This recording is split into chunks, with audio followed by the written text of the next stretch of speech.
Welcome to Hey, Great Shot. This is the Great Shot Podcast, a Cracked Racquets and Tennis Channel Podcast Network production. My name is Alex Gruskin. We are coming in hot to this week's edition of The Deciding Point, our weekly recap of all the action happening in Division I men's college tennis. Of course, on this week's show, we recap the 2022 ITA Division I Men's National Indoor Championships, a championships that saw TCU capture their first national indoor title. What a weekend of action it was. And of course, before we get into the show, on behalf of myself, Dalton Feeneman, Daniel Westoff, a massive thank you to all of you fans who tuned into our coverage throughout the weekend, not just this weekend, of course, for the women's event in Madison as well. We have gotten such positive reception, and we are immensely grateful for that fact. It was an incredible opportunity, and obviously a huge thank you to us, from us to the ITA for that chance. Obviously, Tim Russell, Dan Johnson, in particular for me, Cody, Caroline, Zach, and obviously Liz as well, who had to deal with all of my nonsense on the grounds. Just couldn't be more grateful for the support they gave us, and obviously the opportunity to broadcast that event. Of course, we've got plenty more broadcasts set up for all of you the rest of this season. Perhaps you guys saw on social media. If you haven't, we have officially secured the rights for both a Big Ten and SEC broadcast throughout the remainder of the season. Those SEC broadcasts going to be every Friday, available on the team websites of each team. Again, those are SEC conference rules. So our SEC Red Zone broadcast going to be available every Friday on the team websites. Of course, our Sunday Big Ten broadcast going to be available here on our Cracked Racquets YouTube channel. So we hope you all tune into all of the action throughout the course of the year. Of course, we'll have our regular cast of characters joining me on the broadcast as well to help spice things up. But again, those opportunities wouldn't have been possible without the immense amount of support you all showed us throughout the course of these past 2 weekends. So again, on behalf of all of us here at Cracked Racquets, thank you so much for that support. With that said, it is going to be a long podcast today, folks. We have plenty of action to discuss. We want to talk about the final 2 days of national indoor action, offer our 5 other takeaways from the event, talk about what our top 10 looks like, how that compares to the first computer rankings edition of the ITA poll this season. Of course, we'll talk about who we're going to be covering this weekend on our Cracked Racquets broadcast as well. Look at the week ahead and so much more. Of course, to do that, we got to bring in our Cracked Racquets cast of characters, the 2 other members of our college tennis holy trinity. Of course, I'll start where I always start. You know this man as a former 4-star recruit on tennisrecruiting.net, your co-favorite writer on our website, crackrackets.com, better half of the Stachowiak brother duo, and a man who has been eerily silent these past few days in the group chat. It's our friend Matt the Crack Stachowiak. Matty, hey, great shot. It's great to see your face, hear your voice behind a TCU background nonetheless. How are you doing, my friend? I'm doing great, man. Hey, busy, right? I mean, there's a lot going on in the world here. Eerily silent?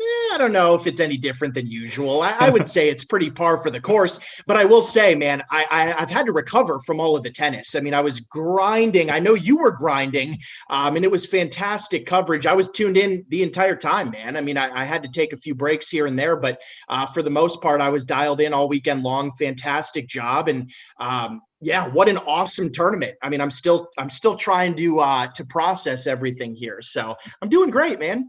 No, you should know when I'm at these events, and I'm immensely grateful for all the fans who come up to us and say hello. There are 2 camps of fans.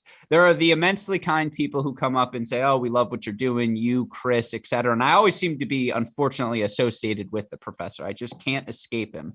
But then we've got the Matt camp, the Matt pack. And there's a distinct group out there who always give Matt the Cracks the Coach. They're like, oh, this Matty take. I love this Matty take. There's a definitive, again, Matt pack out there, Matty, just so you know. And so I know I speak for them when we're excited to hear your takes, because I feel like me, Chris, and Jay were getting into it in the group chat. But yeah, you have a real life. And so you were doing actual things. And so, yeah, I'm excited to hear some of those fresh takes as well. Of course, takes we are all all too well familiar with at this point, come from the third member of our college tennis holy trinity. Of course, you know, a man you know best as the forefather of the college tennis ranks formula, predictions never far from the listed UTR, one of the many dames to root for the Liberty Flames, the professor, the snitch, a post-prime Greg Maddox, and of course, a man who does not enjoy watching paint dry. It's our friend, Chris Halioris. Chris, hey, great shot. Welcome back to the show. Have you recovered from that 3 a.m. podcast? Oh, that was rough, especially when I got up the next morning and, had things to do and, tennis to watch. And whoa, that was a long night, but it was good. But I'm not going to lie. The next night when you were like, you want to do it again or should we? I was like, yeah, let's wait. Even though it wasn't quite so late, but yeah, it was it's always fun. And I was going to, like I told you, I'm up watching anyway. So, what's a few more hours? The thing that had me most concerned is I think I saw a tweet from you that next morning at like 9:30 a.m. And I was like, man, he really had to pee or he could not go back to sleep. And like, now I'm concerned for his health moving forward. But yeah, I appreciate you joining me obviously on night number 2. And as you mentioned, that was the last time we talked about any of the results here on the show. What we want to do today, we'll start with our final. Since we all know who the winner is going to be, we'll talk TCU, our takeaways from their performance. We'll talk Tennessee as well, talk about the semifinalists, our takeaways from Ohio State and Baylor. Then we'll get into 5 other takeaways from the event. Of course, I should say, by the way, before any of that, after we talk TCU, you'll get to hear my conversation or part of it with TCU head coach David Roditi. To hear the full conversation, tune into the Cracked Interviews podcast tomorrow. It was a doozy, folks. You don't want to miss out on any of it. We'd have played the full 45, 50 minutes for you here, but again, this pod's already going to be 4 hours, but you'll get a snippet of it on this show. Go listen to the full thing on the Cracked Interviews podcast. Of course, we'll get into our rankings and then we'll get into the week ahead at the end as well. The reason we're able to do all that and the reason we're able to talk weekly about everything happening in the college tennis world is because of the support we get all of you, but also from all of you, but of course also because of the support we get from our friends at SwingVision. And look, if you watch the national indoors, there were some blowups. There were some fun calls, no doubt about that. In tight college tennis matches, there always are. How are we going to technology our way out of those tight calls? It's going to be with our friends at SwingVision, the best in artificial intelligence for your tennis, whether it's automated line calling, whether it's, offering you up ways to break down the film of your own performance on court. SwingVision app can do it all. To learn more about them, just click on the link in the description to this podcast. You're going to want to get signed up. When you do, use the promo code CRACK20. You'll let them know we sent you there. You'll get a $20 discount, a 14-day pro trial. Again, SwingVision is the technology of tennis's future. Learn more about them by clicking on the link in this description.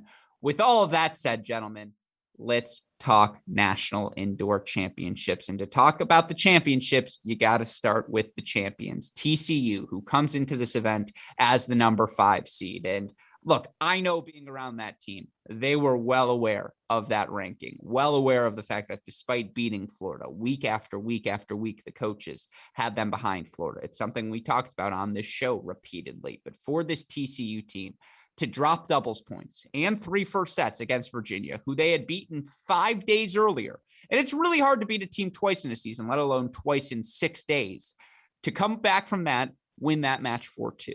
4-0 Texas in a dominant display from the Horned Frogs. 4-3 over Ohio State, they take the doubles. 4-1 over Tennessee, they take the doubles. TCU was the best team this weekend, Maddie. There's no ifs, ands, or buts about it. Nope, there's not, Gruskin.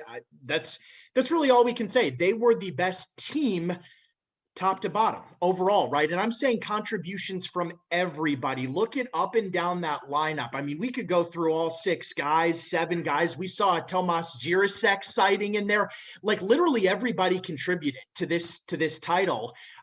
Singles, doubles, freshmen. I was really impressed with the freshmen, Louis Maxted and Pedro Vives. Those guys, they had never played in a national indoors event, a tournament like this.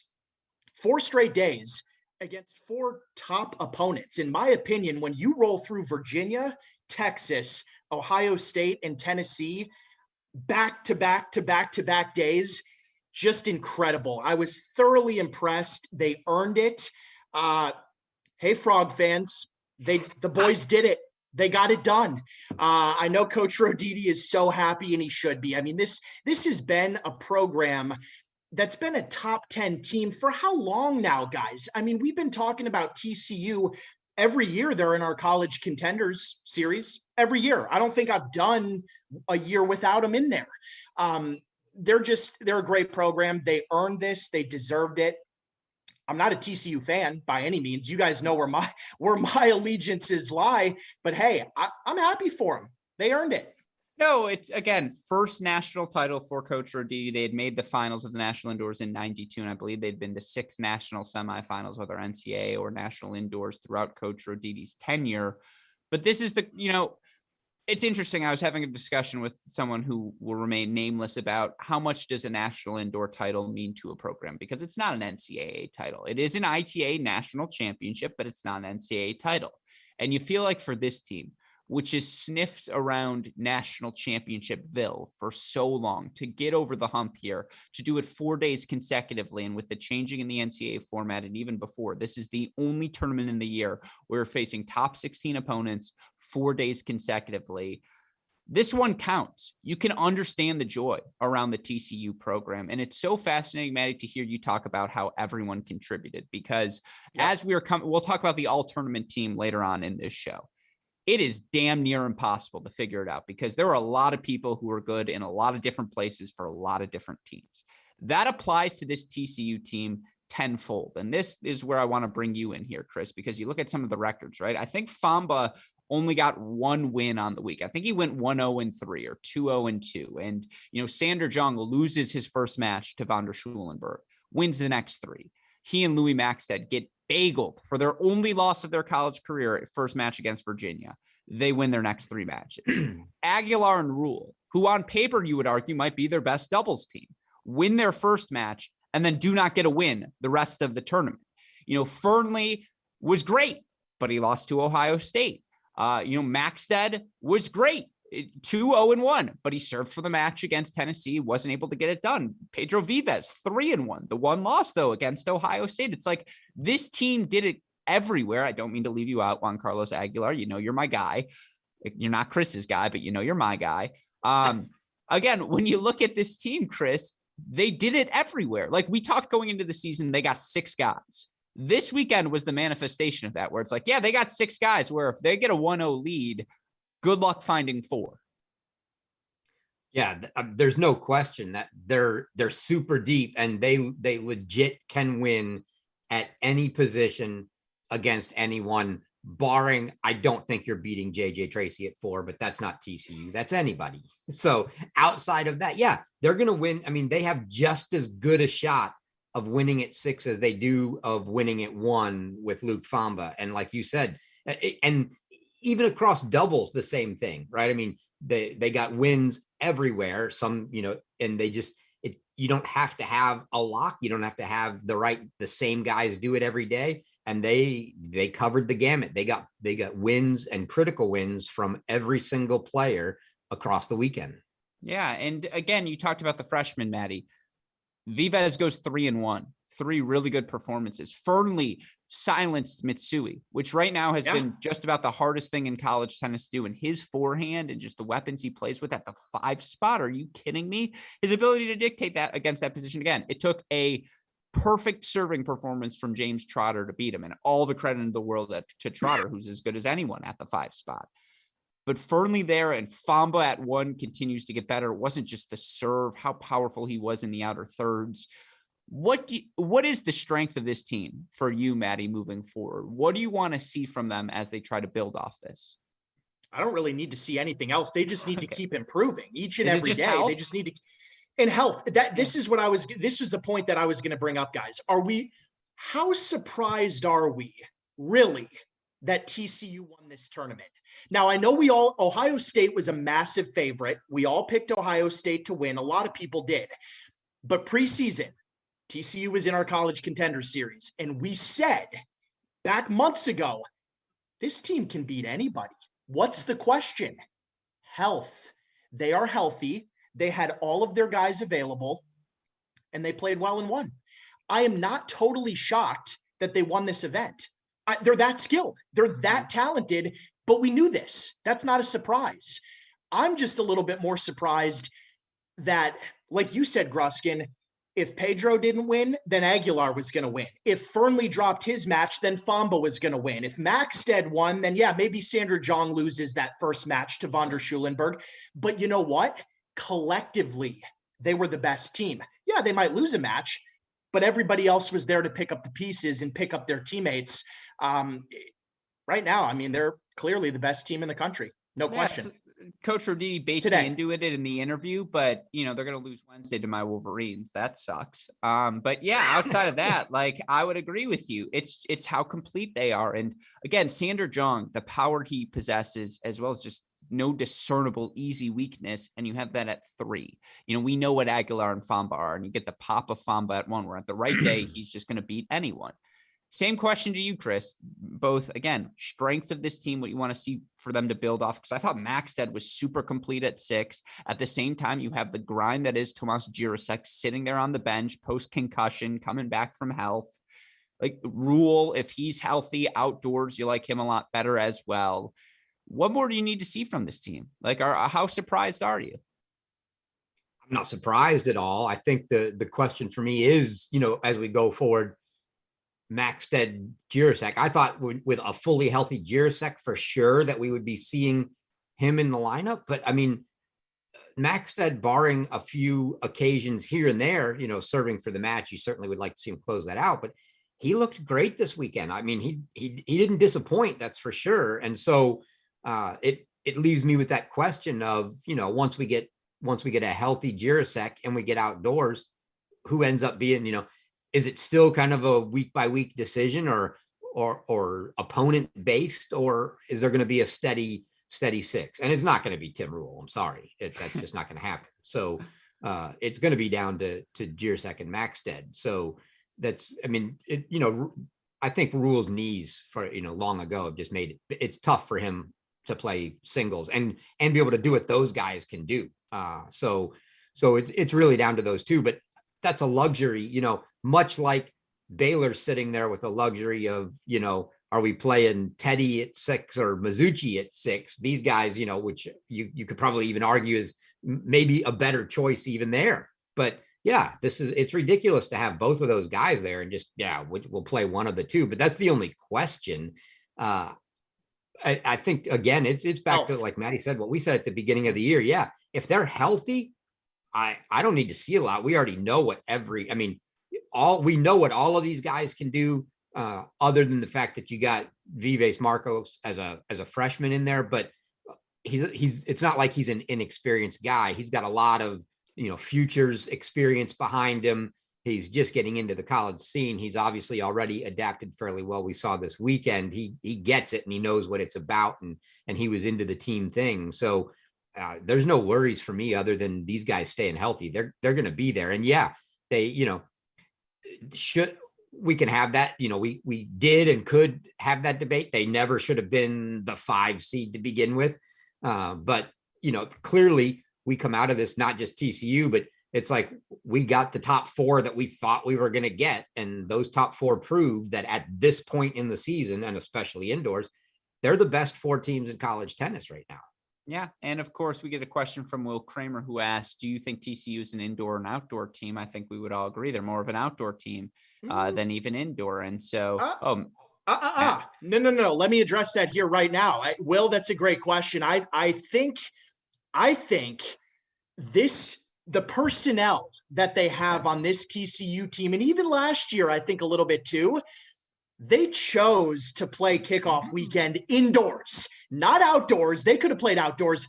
This is an indoor team. Now, that doesn't mean they can't play outdoors. Luke Famba, come on, indoors all the way. Sander Jong, much better indoors. He doesn't have to deal with the elements. He can tune the ball. Perfect. A guy like Jake Fernley with that forehand indoors, it just sits there for him. I love it. I really think TCU, they excel indoors with this particular lineup.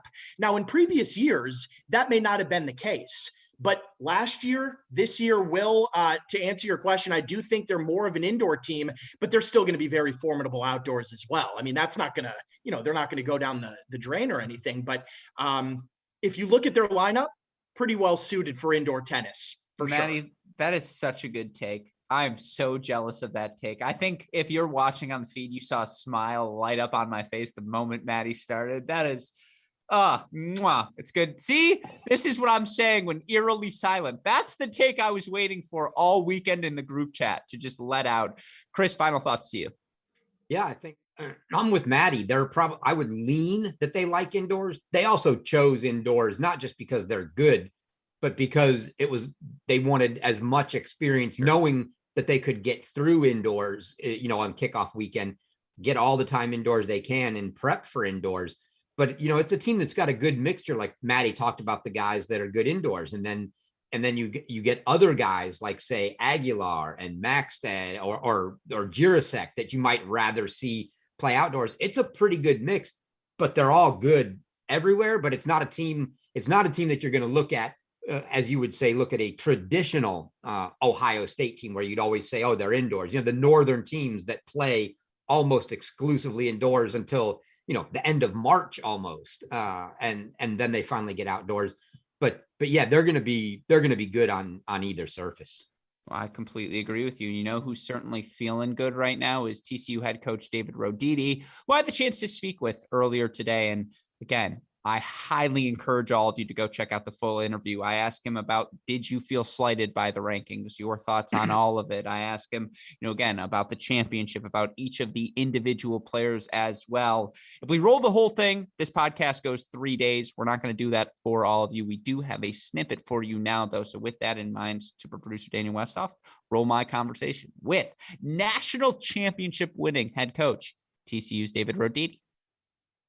Joining us on the show once again today is a returning champion to our Cracked Racquets podcast and now head coach of the National Indoor Championship winning TCU Horned Frogs. It's our friend, head coach David Roditi. Coach, congratulations on the title. Welcome back to the show. I think I know the answer to this question, but how are you doing today? Yeah, somebody asked me today if I had come down from the clouds yet, and I told them nope. I'm still up there and enjoying every second of it. So thank you.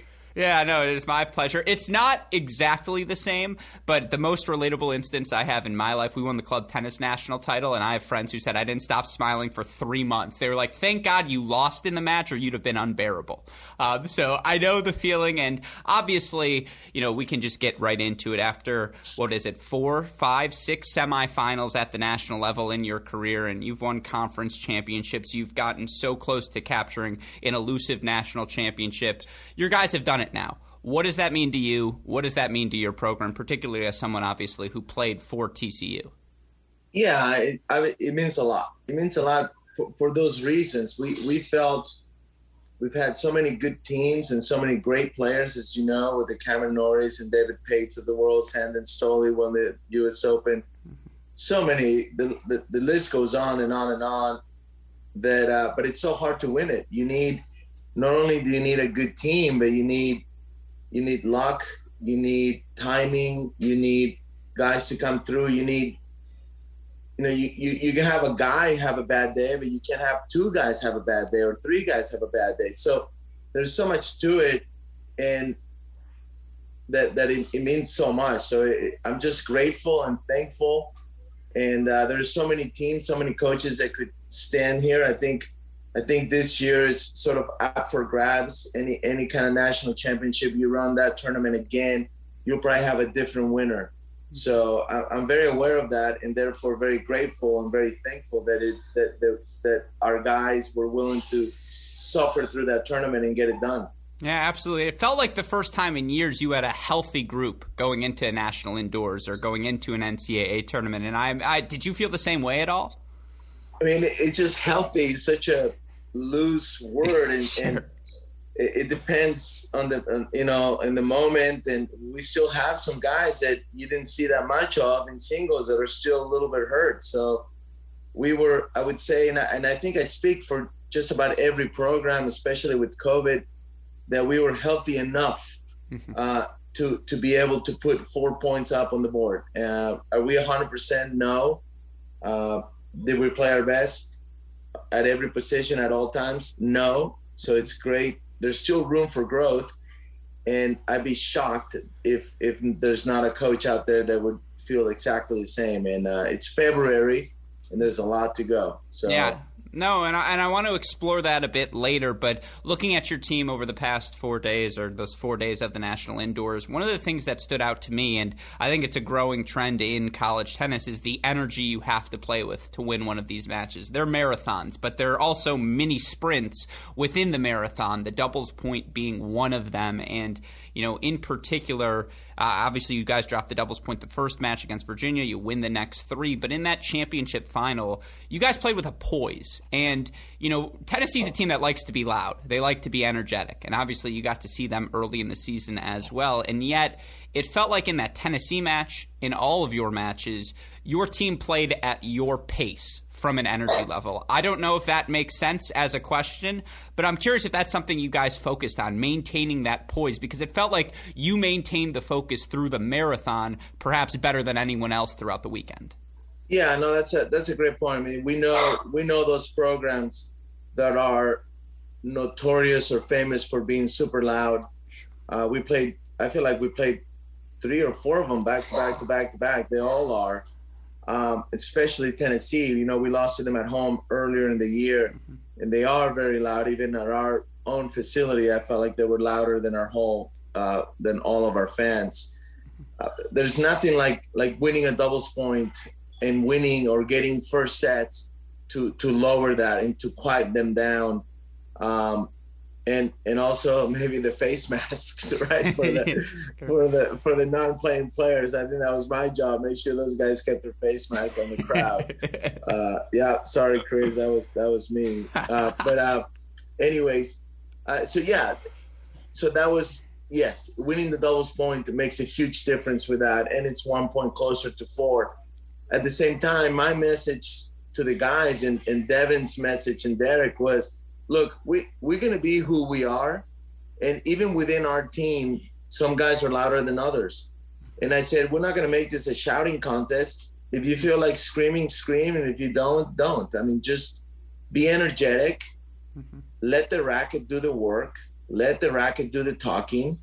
We know what we can do on the court as tennis players. You know this team. We just lost to them barely.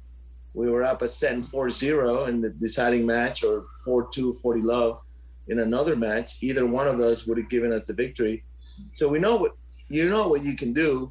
Be yourself and just fight like a dog. So that was the message. Absolutely. And I want to ask you about all of your guys. I'm going to save those questions for the long-form conversation of this, which all of our listeners can find on the Cracked Interviews podcast feed. I apologize. Now at this point, we have teases, Coach. That's how far we've come. You've been with us since the early days. Now we get to tease towards the big interview. But, you know, looking at your team, you talk about the opportunity to get better.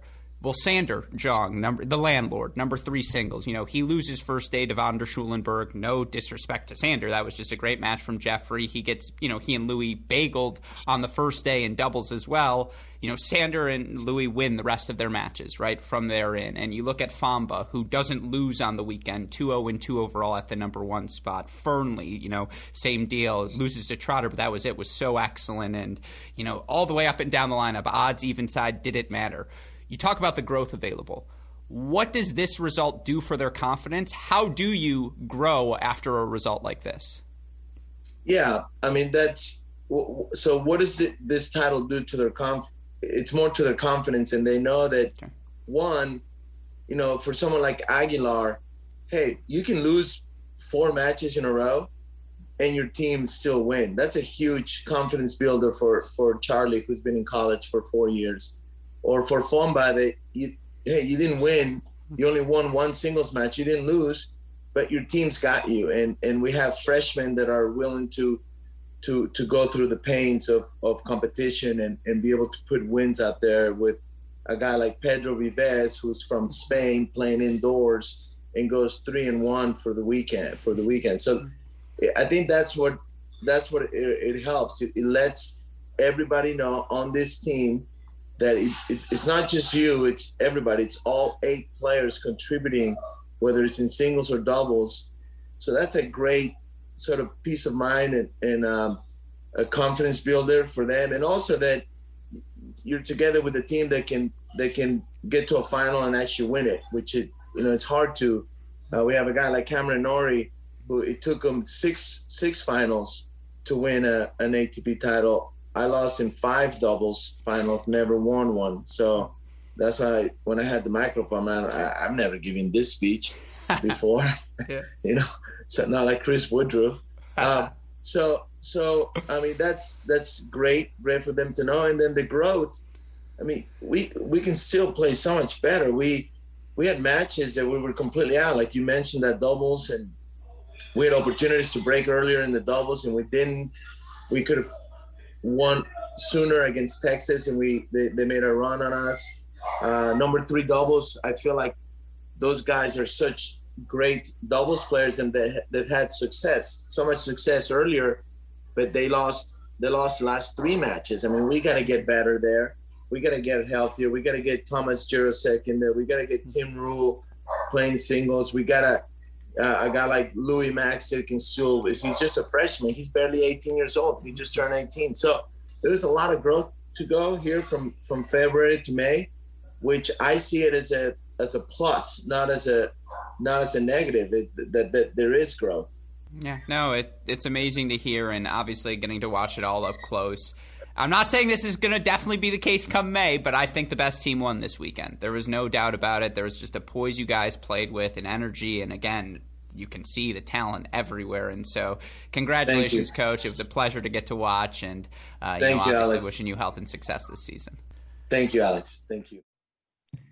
A huge thank you again to TCU head coach David Roditi, and congratulations to he and his program on the victory. I will say 2 things. A, I'm telling you, go check the complete interview on the Cracked Interviews podcast. It was a very fun conversation with Coach, who's obviously feeling like he's willing to share some things following the victory. Of course, I will also say, having shared a floor with them at the hotel in Seattle, seeing them every morning in the workout room, they earned it through and through. And we got a question in the chat: who was the last team to win the NCAA championship and national indoor title in the same year? There are 3 teams that have done it here in the 2010s, since the 2010 season.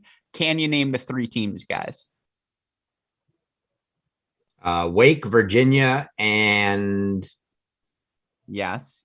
Wake, 2018, Virginia, 2017, and Virginia, 2013 as well, for the record.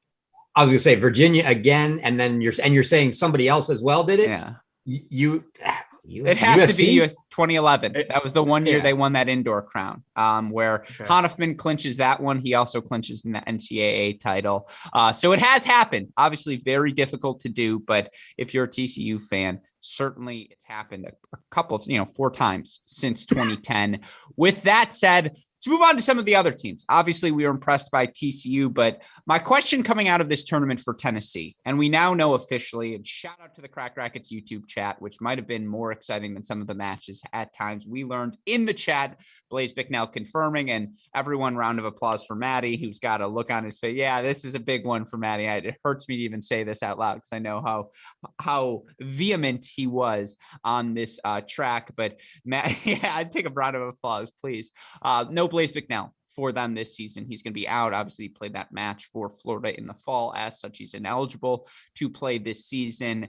They also didn't have Martin Prada, the senior who played 3 singles for them last year, 2 doubles with Johannes Monday. And yet, you look at this team, 4-0 dominant win over A&M. They dropped 5 first sets against South Carolina, I believe, end up taking a 4-2 victory there. They earn the 4-2 victory over Baylor. Big win from Emil Hudd to close that match out in straight sets over Sven Lah. And then, again, they were right there in the TCU match. Monday earns the victory. Gannon had all the momentum at that number 6 singles spot. And, Diaz is there in a 3rd set. Walton's there in a 3rd set.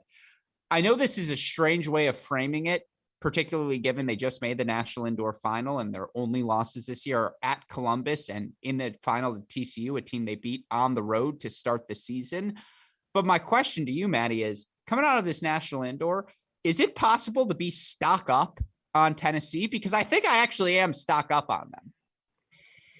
I'm still about where I was a couple weeks ago. I do think I want Prada to get healthy, and I want to see the lineup with him in there. Where does he slide in? Does he come in at 3? Does he play 4 behind Hud? We're going outdoors now. Does that have any effect on it?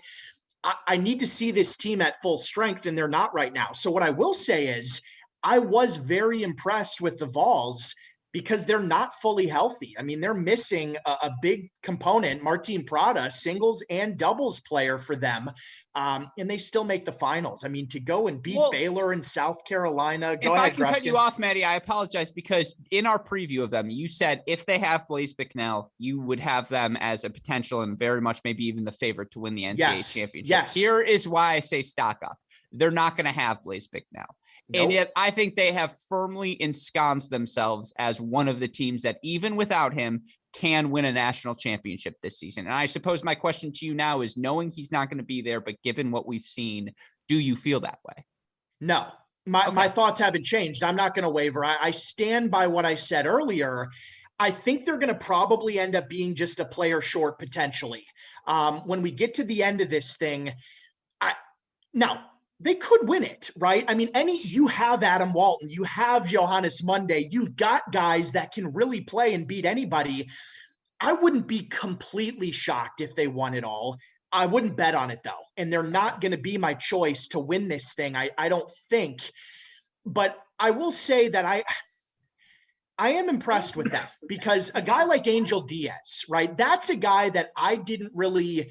He transferred in from UT Arlington, I believe. I didn't know too much about him. I hadn't really watched him play. I wasn't convinced, but after watching every one of his matches this past weekend, that's pretty good.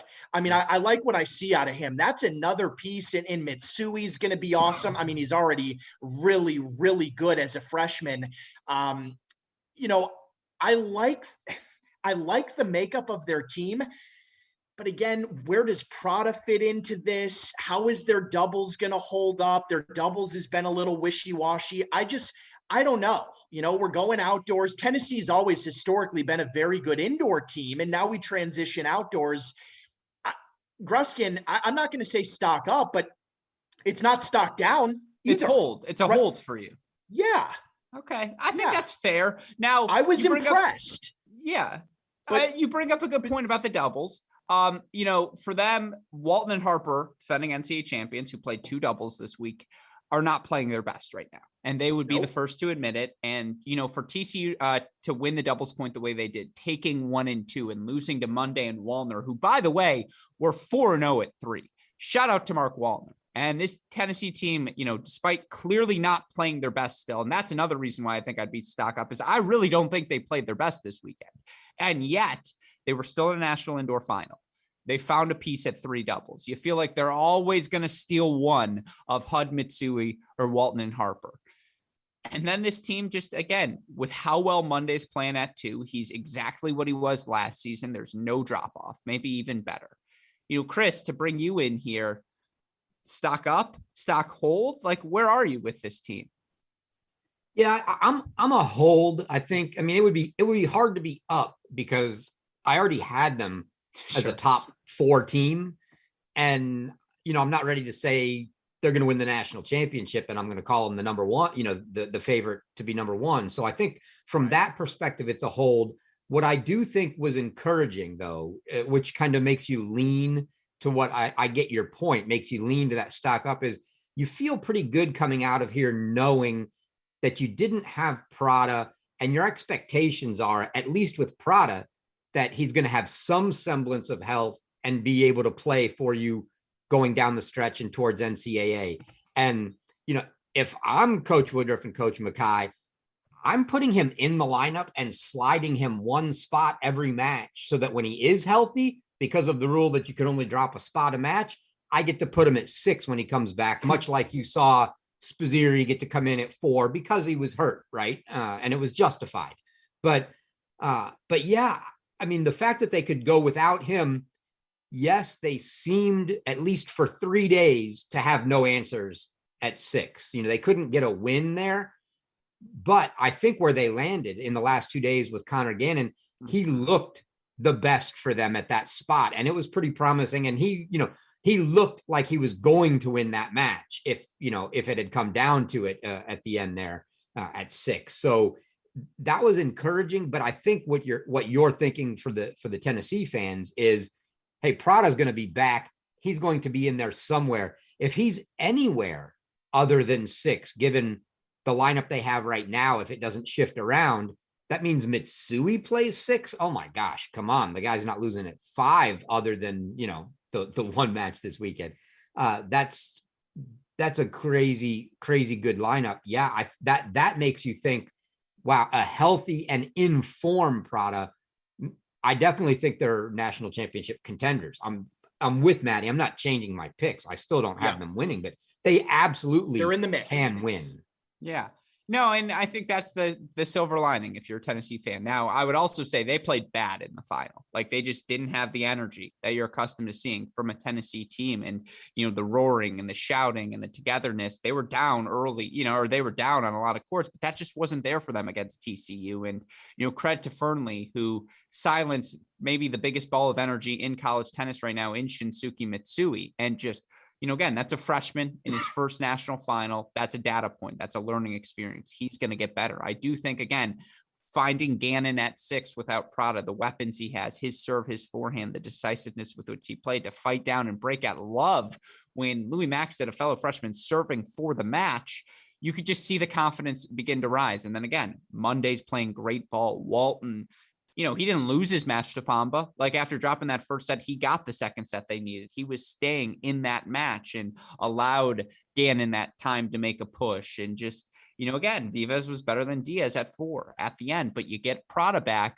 Maybe you move everyone down, or maybe Mitsui jumps Diaz, or maybe, again, you don't. And Prada's now at 5 and whoever's at 6, and you just feel even better about them. Yeah, that's why I would say stock up is now, even without Bicknell, we still have a group this year. And you feel like with Bicknell, now maybe that even takes them another step. But if you had any doubts, because certainly the comeback victory at TCU, 4-3 over Wake Forest, you played a lot of close matches in the buildup to this national indoor. But the energy they played with to beat Baylor was spectacular. And they had their backs pushed against the wall against South Carolina, and they survived. You took all the lumps you wanted to take as Tennessee. You just didn't get over the finish line in the end. And so I think ultimately, look, they're the computer ranking number 1 right now. Like, there is a metric out there that says this is the best team in the country, and all they've lost to is TCU and Ohio State. This is a team that can pride itself on its performance through this indoor portion of the season. With that in mind, let's move on to our semifinalists, and let's go to the Buckeyes next. They had expectations coming into this event. There's no doubt about it. You have the number 1 and 2 doubles teams in the country, and Vogtsol and Cash, who haven't lost, and they lose twice on the weekend. Trotter and Boulay had been exceptional as well. I do think silver lining, Cash and Kingsley are your 3 doubles team. They haven't lost. Eye test wise, they were the best 3 doubles team I saw all weekend long. But again, disappointing against Washington. You drop that doubles point, although I think we learned more about Washington than anything Ohio State there. You beat Wake Forest 4-0. But you drop the doubles point against TCU, and you drop a 4-3 match, in the fashion that they did in that third set from Van Emberg at 3. And, again, why were expectations so high? It's team 4-0 Tennessee, 4-0 Virginia, 4-0 Wake Forest, 4-0 Kentucky.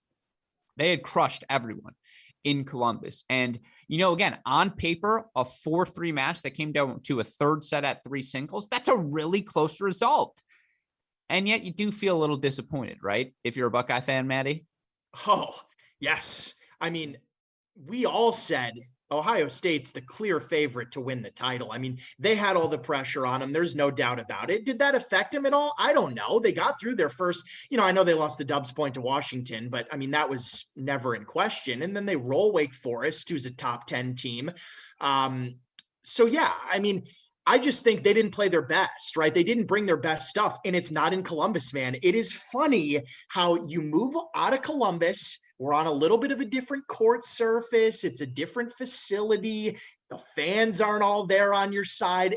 It changes the game. All of those matches, Gruskin, that you brought up, they beat Wake, they beat Kentucky, they beat Tennessee. All those matches were in Columbus. They haven't played a road match yet. And technically Seattle's considered neutral site.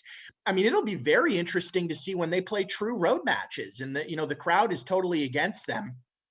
But again, for me, nothing really changes. They're still extremely dangerous top to bottom. I still love their doubles teams. I know Cash and Vassal lost. They're not going to keep losing. I'm not worried about this long term. But now we're going outdoors. And this is always where we talk about Ohio State. What are they going to do outdoors?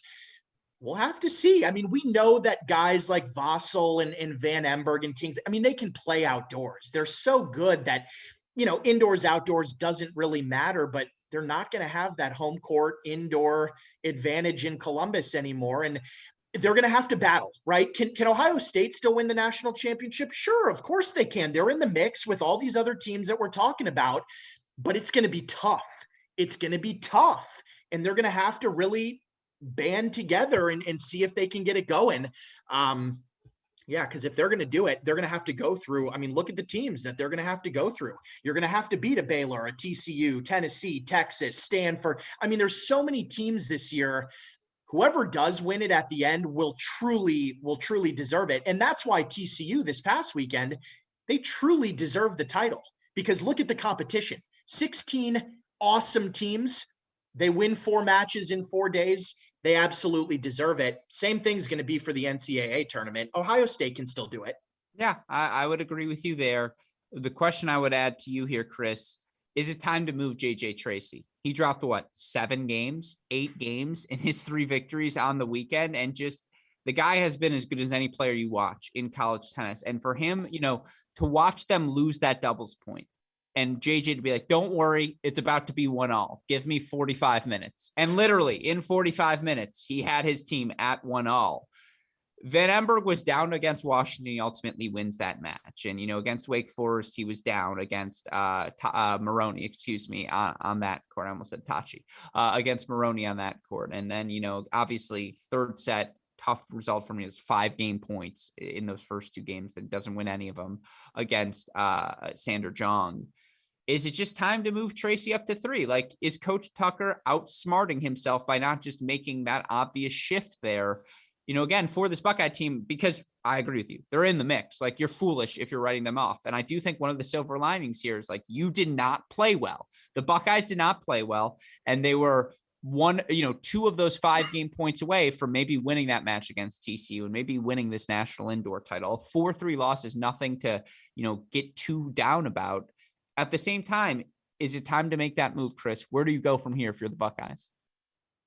Well, yeah, I mean, look, he was one of the top 3 players on this team last August. That hasn't changed. Sure. Okay. Anybody that wants to argue can, I'm open to the debate. He is one of the top 3 players on that team. Yes. I mean, do you want to say is Coach Tucker outsmarting himself? Well, maybe some matches it works out to his advantage and others it doesn't. The real question is, does he in his own mind really think that's the legit lineup? I seriously doubt it. But yeah, I mean, he's got to work his way up. And I do think that they would stand, I think they would stand a better chance. The issue is that Jake has a big game, right? And he's going to be well suited to playing higher in the lineup. You start putting him down against, you get too far down and you start getting more grinders than you do guys with big games. And it can, that maybe can pose a problem for him. But no, I still think you play it by, you just play it by the strength of your guys. And yes, JJ should absolutely be playing number 3. I think at some point we'll see that. Heck, I'm sure we're going to see it. The way he moves his lineup around anyway, just between moving, Vogtsel and Cannon back and forth between 1 and 2. We might see a similar type flip-flop between 3 and 4, and maybe he'll make that a healthy competition between those 2 guys to see, we say that that's the case, but what, who knows? He moves Tracy to 3 and maybe Tracy loses a couple and he goes, see, I told you guys, we don't know, but that's certainly my suspicion. And I think we'll see JJ Tracy probably get that chance to move up. But yeah, I mean, like you said, it was a couple points here or there that made the difference. They could have swung doubles, easily enough. The margins are just so thin. They're clearly one of those top 4 teams right now, and I expect them to be there. No, Gary Young makes this point in the chat. It's a good one. Vogtsel wins the opening service game in the dubs point because he got broken right away at 1. Is it a 4-0 win for the Buckeyes? Maybe. If Robert Cash up 5-4 love 40 in that first set and he had won like 13 straight points against Louis Maxted, he has a high forehand approach shot that he misses in the net tape. That it was on camera, and just you could see Coach Kronagi on his face.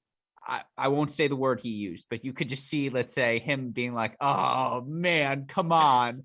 But the expletive version of that. If Cash lands that forehand, he's winning that match against Maxted because he had cracked the rhythm and the aggression was working, and you could just tell the freshman for Maxted, but Maxted getting the break there and coming back from love 40 down and holding serve and keeping pace. You could tell his confidence rise slowly throughout the course of that match. Yeah, literally two balls for Ohio State, and you're competing for the championship against a Tennessee team you had just beaten 4-0 a week prior. Hold the stock. If you're the Buckeyes, you're immensely disappointed because certainly you feel like you were the favorite. This was your opportunity, but I would say hold stock if you're the Buckeyes, because again, you did not play well this weekend and you were still a forehand away from the national championship. Let's move on to our final semifinalist, the Baylor Bears. I don't know what the takeaway for the Bears is this weekend. I would say that's another team that did not play their best throughout the course of the weekend. And you look for them 4-1 over Ole Miss, 4-3 over a Kentucky team that, again, I think played particularly well, given without Liam Draxel. You could just see the urgency that they played with there. They were up breaks in all three of the matches in doubles against Tennessee. And certainly Sven Law had two opportunities to put away overheads on set points that would send his match at 3 singles to a third set. And yet they dropped it 4-2 to a Tennessee team that just felt a little bit more calloused as a group, that just felt a little bit more experienced in that moment. Certainly Mitsui outplaying Mizuchi the way he did at 5. That's a credit to the Tennessee freshman more than anything else. And that was, I think, the shocking result on the board. Maddie, you're the Baylor expert. Your takeaway from the weekend. Yeah, Stockhold. Look, it's missed opportunities, right? You said it, Gruskin. Those doubles sets, you've got when the margins are that slim, right? You have to close those when you're up breaks in those sets, man. And I think they'll get it corrected from Coach Woodson's perspective. You have to look at this almost positively and go, hey guys, look, we made the Final Four. We made the semis of national indoors. We're not playing anywhere close to our best tennis right now. Not even close. There is so much room for growth with this team. That's why I'm encouraged by it. Was it a missed opportunity? Yeah, because I mean, if they beat Tennessee, that was a 4-3 result, really. I mean, I know technically 4-2, but Matias Soto had match points. I mean, he was going to win that. So I'm calling it a 4-3 result. If they win that doubles point, right, they win the match. They're in the final. Who knows what happens against TCU? That's a Big 12 rival. That could go either way. I mean, Baylor could have won this tournament. And so, yeah, it was a missed opportunity. It's a little bit disappointing, but they just have to play better. That's really the bottom line. And we've got to figure out here what we're going to do with the lineup. I know Marco didn't play against Tennessee, and we slid Finn up, and Mizuchi played Mitsui at 5, and then Teddy came in and did a good job at 6. There's options. We got to figure this out, and we got to figure out the doubles, because I'm telling you, man, I mean, look at how close these matches are. These 4-3 matches, doubles swings it. And I've said this for years. I'm such a big advocate for having good doubles success, because it really helps. And them dropping that dubs point, I knew I mean, to take 4 singles off Tennessee, I mean, it's really tough to do. Even though they did it in the Final Four at NCAAs last year, they did do it. Different team though, different personnel. I'm okay with Baylor. They're still a top 4 team in my opinion. We're going outdoors, which I like. I think that's good for them. They just have to clean some things up, get back on the practice courts, work on the doubles, keep every day, just build on it a little bit. I know that's what Coach Woodson's preaching. They're going to go back to the drawing board. Everybody's going to be fine. There's no reason to panic. Missed opportunity. Was it a little sad? Sure. But it happens. TCU is the only happy team leaving this event. So there were 15 other teams that wanted to win it that didn't win it. Baylor's one of those teams. They're fine. I would argue USC's pretty happy leaving this event as well, given their win over Stanford, but we can talk about that in a little bit. You're right about Teddy at 6. Like to have Paralek be able to come in, play the match he did, and again earn the victory the way he did. I thought he played a really, really good ball against Gannon, because Connor Gannon was playing well all weekend. Yep. Boitan looked like Adrian in that match against Walton. It was just like, it's time for me to win here, and he did. To watch Soto adjust from the avalanche that was the Diallo performance and make the adjustment against Monday. I'll say this: Monday got hosed on that set point. Absolutely hosed. Like I felt horrible because he won the set, like with all due respect, but credit to Matias Soto for taking advantage of that opportunity, ultimately taking that first set. And then he was going to win in straights. If he didn't, actually, he did win in straights. I think that match was finished right at the time of clinch. No, he wasn't done with Monday. He was up a set, but that match he was serving like 40-30. He was going to win is what I'm trying to say. And credit to Matias Soto, who played great. Again, Finn was great throughout the weekend, did not play well against Diaz, but had a good weekend, I think, overall, considering first, national indoor in singles for him in a bit. Sorry, Chris, we've stolen all the takes. Floor is yours. All thoughts Baylor, rock and roll. No, I mean, look, my first thought is I can't believe, Maddie could have used this to seize the opportunity to finally put to bed your comparison between Nikki and Marco. Clearly Marco's no Nikki because he couldn't even make it to the match. So how many matches did Nikki miss last year for whatever reason? Big ones, Maddie? Yeah, I didn't think so. None. Yeah. But no, look, I mean, Baylor's fine. They got beat in key points. They lost the there's going to be those critical points in every match. I think Scotty pointed out in the chat that Sven had 7 set points in the second set. Yes. To force a third. It shouldn't even take 7, right? But if you get 3 or 4 of those and you can't capitalize, you look back at it and you go, man, we had our chances, and they had plenty of chances. That match could have gone either way. Obviously, Tennessee's the team that beat them and came out ahead, but nobody's pressing the panic button down in Waco. The team's fine. And more so, they're not a team that goes, hey, we're an indoor team. They're going to be just fine come the outdoor season. Sure, they wanted to win, and they certainly wanted to be in the final, and they didn't get there. They got outplayed and beaten by Tennessee, but everything's fine in Waco, and they're good. They'll be there. I don't have any issues. I would like to see. I mean, it's been a couple times we've seen some what I would call disturbing doubles performances. Gruskin, right? You and I called the Texas match where they looked like they were just running away with everything, and then all of a sudden we had a doubles point on our hands, and then here at indoors as well. So I think there are probably some things that Coach Woodson's going to try to clean up on the doubles side of the house. But beyond that, they'll be fine on the singles courts. Maddie? Yeah, no, I agree with Chris. I mean, I got to talk to Coach Woodson about the doubles thing, because it seems like it's a bit of a pattern now, right? 1 time, call it a fluke. 2 times, okay, whatever. 3 times, it's like, all right, what's going on here? We got to get that doubles corrected. I think it will happen. But like Chris said, look, for Baylor, missed opportunities, right? They were there. They were right there. They had their chances, didn't capitalize. That's tennis, right? Yeah. It happens. No, Scotty, we pointed it out. 7 set points for Sven, in that 3 singles match, second set. And he wins one of them. Maybe they flip that match because he has the momentum and he solves the HUD serve with more time.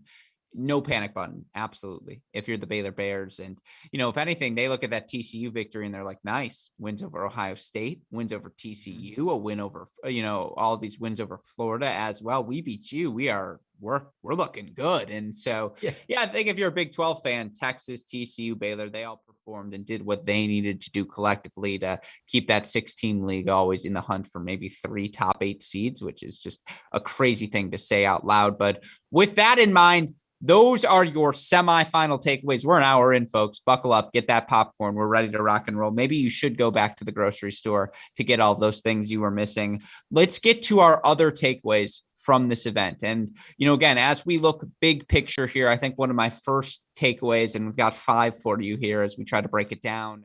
I think my first takeaway is that there isn't a front runner still. for the NCAA title. And that's something we obviously discussed in our college contender series, the depth in men's college tennis under a normal season. A team as good as Virginia would have been your prohibitive number one. They were 1-2 on the weekend. And you look just overall, again, obviously TCU firmly in that conversation, Tennessee and Florida and Ohio State and Baylor and, all of these different teams. I know I didn't name them there. I still don't have a clear front runner. I'll start with you this time, Maddie. Well, I was going to start with Chris, but he's got a fry in his mouth. I'll start with you this time, Maddie. A fry? Yeah. Oh, what was it? It's a veggie straw. Come on. Oh, veggie straw. I don't put fries in this big gut. Come on. Yeah, it's whiskey only. All right, we'll start with you then, Professor. Do you agree with that assessment? Still no clear front runner? Oh, yeah, absolutely. Because I'm not backing off of my picks, partially just because I'm not going to give in yet. But the other part is I still believe it. I'm sticking with my take of a Florida Baylor final. And I'm saying that knowing while at the same time, I'm telling you that right now, Florida is not one of the top 4 teams in the country. So that just tells you, yeah, there's no clear front runner. This is up for grabs, and really down to, we all kind of, we did our rankings this week and we filled them out and we went, well, the top 4 are easy. They were the 4 semifinalists at indoors. And after that, I mean, I'll be damned if you know who's going where. Just throw them in a hat. And, there's a big jumble of teams that you could put next. So it's and then even the top 4, right? You obviously you're ranking TCU 1 now, but it's not like that you come out of here going, yep, they're winning the national championship. There's no doubt they're clearly far and away better than everybody else. No, you're not. Nobody's saying that. It's going to be a battle. And yeah, there's going to be a handful. I think when we get to May and we start talking about NCAA tournament, we're going to sit down and probably go, yeah, I think there are probably, 7, 8 legit, they could win the whole thing teams. Yeah. Maddie? Yeah, I completely agree. I really don't have that much to add there because I echo everything Chris just said. Teams like Florida, we know they're going to be better outdoors. They're not in our top 4 right now. How about Stanford? Very disappointing national indoors, but they're an outdoor team. If they get Tristan Boyer back, that lineup, oh my goodness, they're going to be a force outdoors. There's a bunch of teams that we're not even considering right now that could come into play. It is wide open, Gruskin. If that's your takeaway, that's my takeaway as well. I agree with you. I think it's wide open. There are a bunch of teams that are going to be in the mix. Yeah, it's a fair makes thing it to fun. say. No, I would agree with you. Now, again, I think one of the things you come out of this as well is what is as fun as the race for that is, the race for 16, top 16 seed is going to be just as interesting as well. And, again, I would agree with you. I do think I've maybe narrowed my list a bit. Like, I don't know if Stanford's on my list anymore, but we'll get back to that. List of what? Of teams that could win a national championship this year. All I have to say is read the group chat. Read the group chat. Chris has a smile on his face. He understands what I'm talking about. Read the group chat, Maddie. That's all I have to say to you. Okay. We'll leave that there for now. Let's go, though, to our next topic. And again, we talk about the depth, perhaps perfectly personified best. I don't know if personified, exemplified in the SEC. And you look at the SEC power rankings, I think Tennessee and Florida are still the top tier coming out of this weekend. Florida ultimately 2-1 overall. Yes, they lose to Texas. They bounce back. They beat Virginia. They beat Georgia. But South Carolina looked really good this week. Kentucky, even without Draxel, looked really good this weekend. Georgia, they still have pieces, right? Even if everything's not clicking right now, still too much talent to be disrespected. And then Ole Miss, Texas A&M in this field as well. 7 SEC teams, I believe, in total. Start with you again, Chris. SEC power rankings coming out of the indoors. Give me, obviously, South Carolina, Georgia, Kentucky's the cluster we've been focused on since the offseason. Where are you at with that grouping? Well, coming out of indoors, clearly South Carolina is at the top of that group. Going into the last day, right, South Carolina playing Kentucky, I said, hey, I have Kentucky above them. Still tough, no Draxel, but South Carolina took care of business. I mean, they put a beat down on them. Really, it was maybe a little let down from Kentucky. Who knows? After that, super emotional fighting 4-3 loss to Baylor without Draxel. But South Carolina looked great. The difference here is we talk about a lot of these other, about teams being indoor versus outdoor teams, even on teams that aren't, indoor versus outdoor, like South Carolina is not an indoor team. They didn't have an indoor facility for a number of years. They used to have one. It got taken over by track and field. It was just a little 4-court facility. And then now they've got a brand new, nice facility, but not really an indoor team. They're an outdoor team. And the lineup, we know the top four, but I expect to see some musical chairs going on at that 6th position when we get to outdoor season. So, it'll be a little bit of a different makeup, but they're still looking like, as of right now, even in their top spots, they beat Kentucky in the top spots where Kentucky is strong too.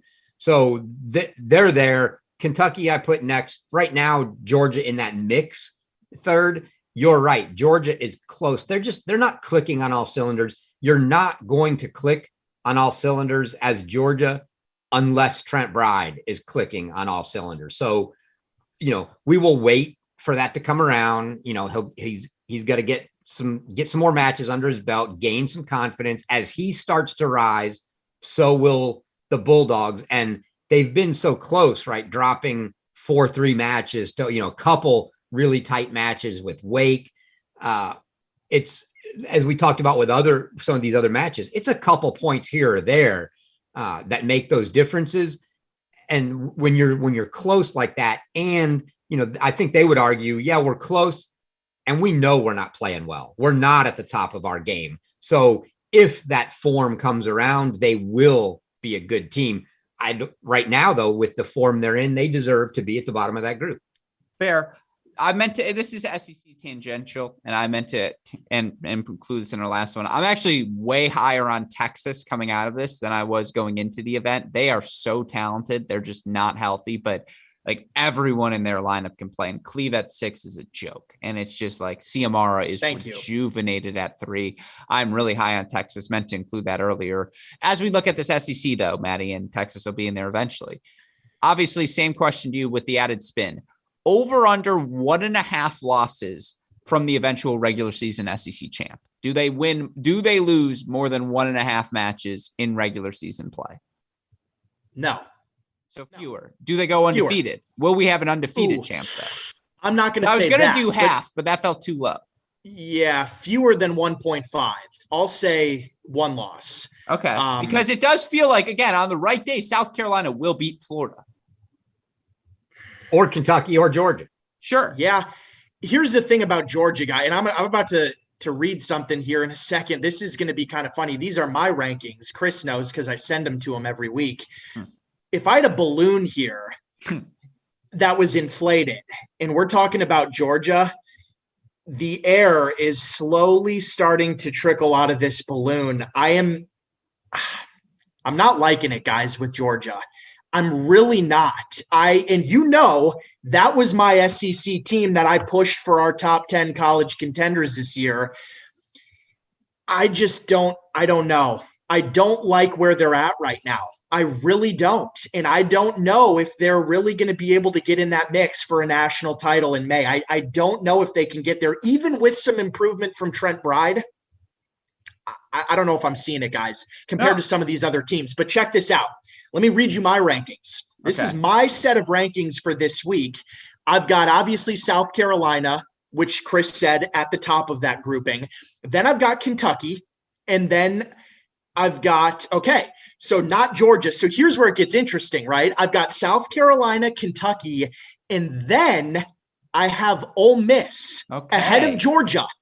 I liked what I saw out of Ole Miss this weekend. Okay.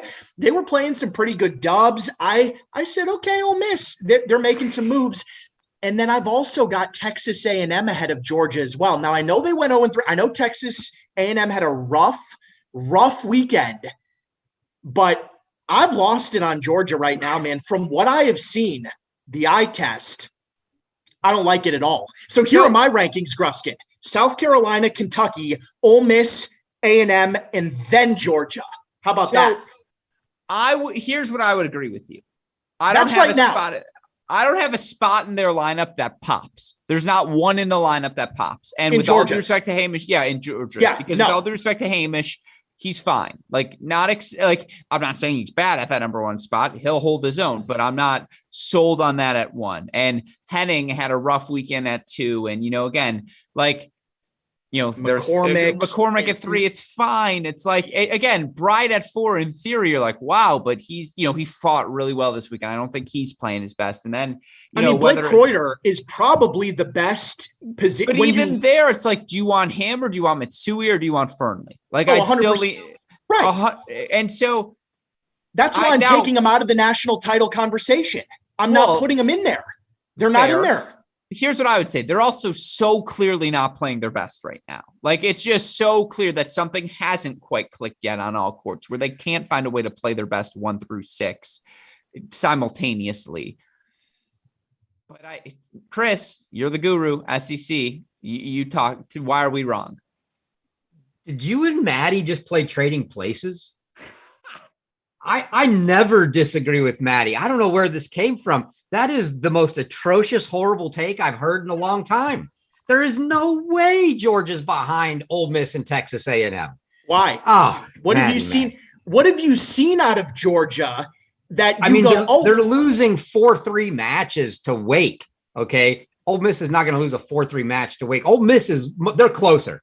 Ole Miss lost a 4-3 match to TCU, I believe, earlier in the season. Well, it's like 4-1, and then they played a 10-point breaker, and then 6 quit. Okay, so they did, but A&M just got trounced. I love the A&M guys. They're just young, and they're not there. For me. So if A&M, Chris, if A&M and Georgia played on a neutral site tomorrow, 100% you're going to take Georgia 100 out of 100 times. I'm taking Georgia at A&M. Wow. Ooh. I'm not. I mean, I disagree. I still think Georgia has the question for me at 6. But yeah, they're close and they're not playing well. I don't expect them. I don't expect them to not play well all year. I agree that when you rank them right now, you can't rank them in the top 10. I'm still going to rank them if they played tomorrow. If they played A&M, they're going to beat A&M. I'd say they are pretty, I think, on par with Ole Miss the way they're playing right now. I think both of those teams are in front of A&M. But then when I look at the prospects of where we're going to be, I expect them to get better. But now, yeah. That's not really what I'm talking about, their prospects, though. I said my rankings for this week, right? Yeah, I'm talking now. I still don't see the A&M take, but Ole Miss, I mean, to me, the eye test, I like them more right now. This all went south, guys. I was at the NC State when Georgia visited Raleigh, and they played NC State at NC State. I was there. Since that moment, and they won that dual match. They beat NC State on the road, but they barely escaped it, and they should have lost. NC State should have won that match, and they didn't do it. They lost it barely. But Georgia, I do not like what I'm seeing. I don't like the direction they're going in right now. I don't like it. I don't like it. I'm down on them.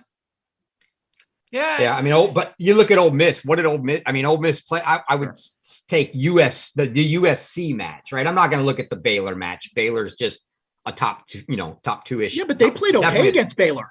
But a top 4 team, but then they go and they play USC. USC just drubbed them in singles. I mean, absolutely. It wasn't like it was going to be a 4-3 or that it was a 4-3 match. Yeah, they had 2 unfinished matches in a third set, but they got beat straight sets in 4 matches, and 3 of them were nowhere near close. 1 and 2, 3 and 3, 3 and 2. I don't see that. That's what yes, Georgia's not winning, but I don't see them just getting absolutely trounced by anybody like that either, where they get drubbed. They're close, and that I just feel like do you like what you see though? Turn it. When watching Georgia, Chris, do you watch them and go, ooh, they're barely losing these matches, but I like it. I like what I'm seeing here out of them, because I don't get that feeling. I know they're barely losing these matches, but I'm watching them going, I don't like what I'm seeing on the court. That's how I view it. Yeah, for me, it's more like I'll go back to my original take. It's really about Trent. Like I watched Hamish Stewart this weekend. I thought he looked great. I mean, I have no issues with Hamish Stewart, but do I want to play in one? Brutal. Not particularly, but I'd like to see Bride back up there. Tristan McCormick, I thought he's been playing well. I didn't get to see a whole ton of Henning this weekend, so I don't really know. I don't have a good take on him. I don't have any issues with the other two guys. But for me, it comes back to the fact that you can't have Bride at 4. I get why he's there and he deserves to be there. But, for the team's sake, you can't have him there and he needs to be playing. He needs to play better at win and at a higher position in the lineup. So no, that part I don't like. I love Kreuter at 5. They have the question mark at 6. I like their chances against, not the top 4 teams. But once we get past those top 4 and we start getting from, like, say, 6 to 12, the ability to win 2 out of 3 of those other 3 guys plus Blake, I like that. But then that still says, well, now you're putting it on doubles. And in our power rankings, when we go back to South Carolina has been playing stellar doubles. Yep. Georgia, not so much. So, that's got to turn. Fair. I just think it's going to be tough in the SEC.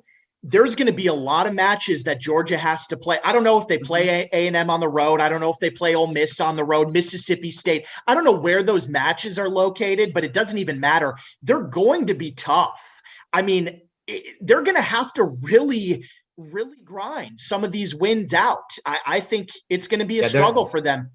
They're at A&M, at Ole Miss. So for those two that we're talking about are both on the road. Okay. Well, let's see how that ends up then.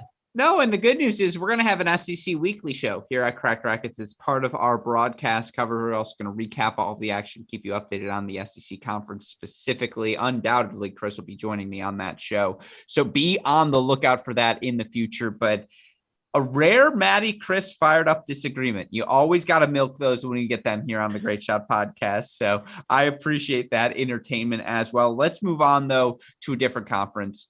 What do we do with the Pac-12? Like, USC looked solid this weekend. Stanford was without Tristan Boyer, and again, doesn't seem like they're going to have him for the foreseeable future. No Boyer for Stanford is a new ingredient to the ball game, certainly. And you look at this USC team; they're very young. They're going to get better.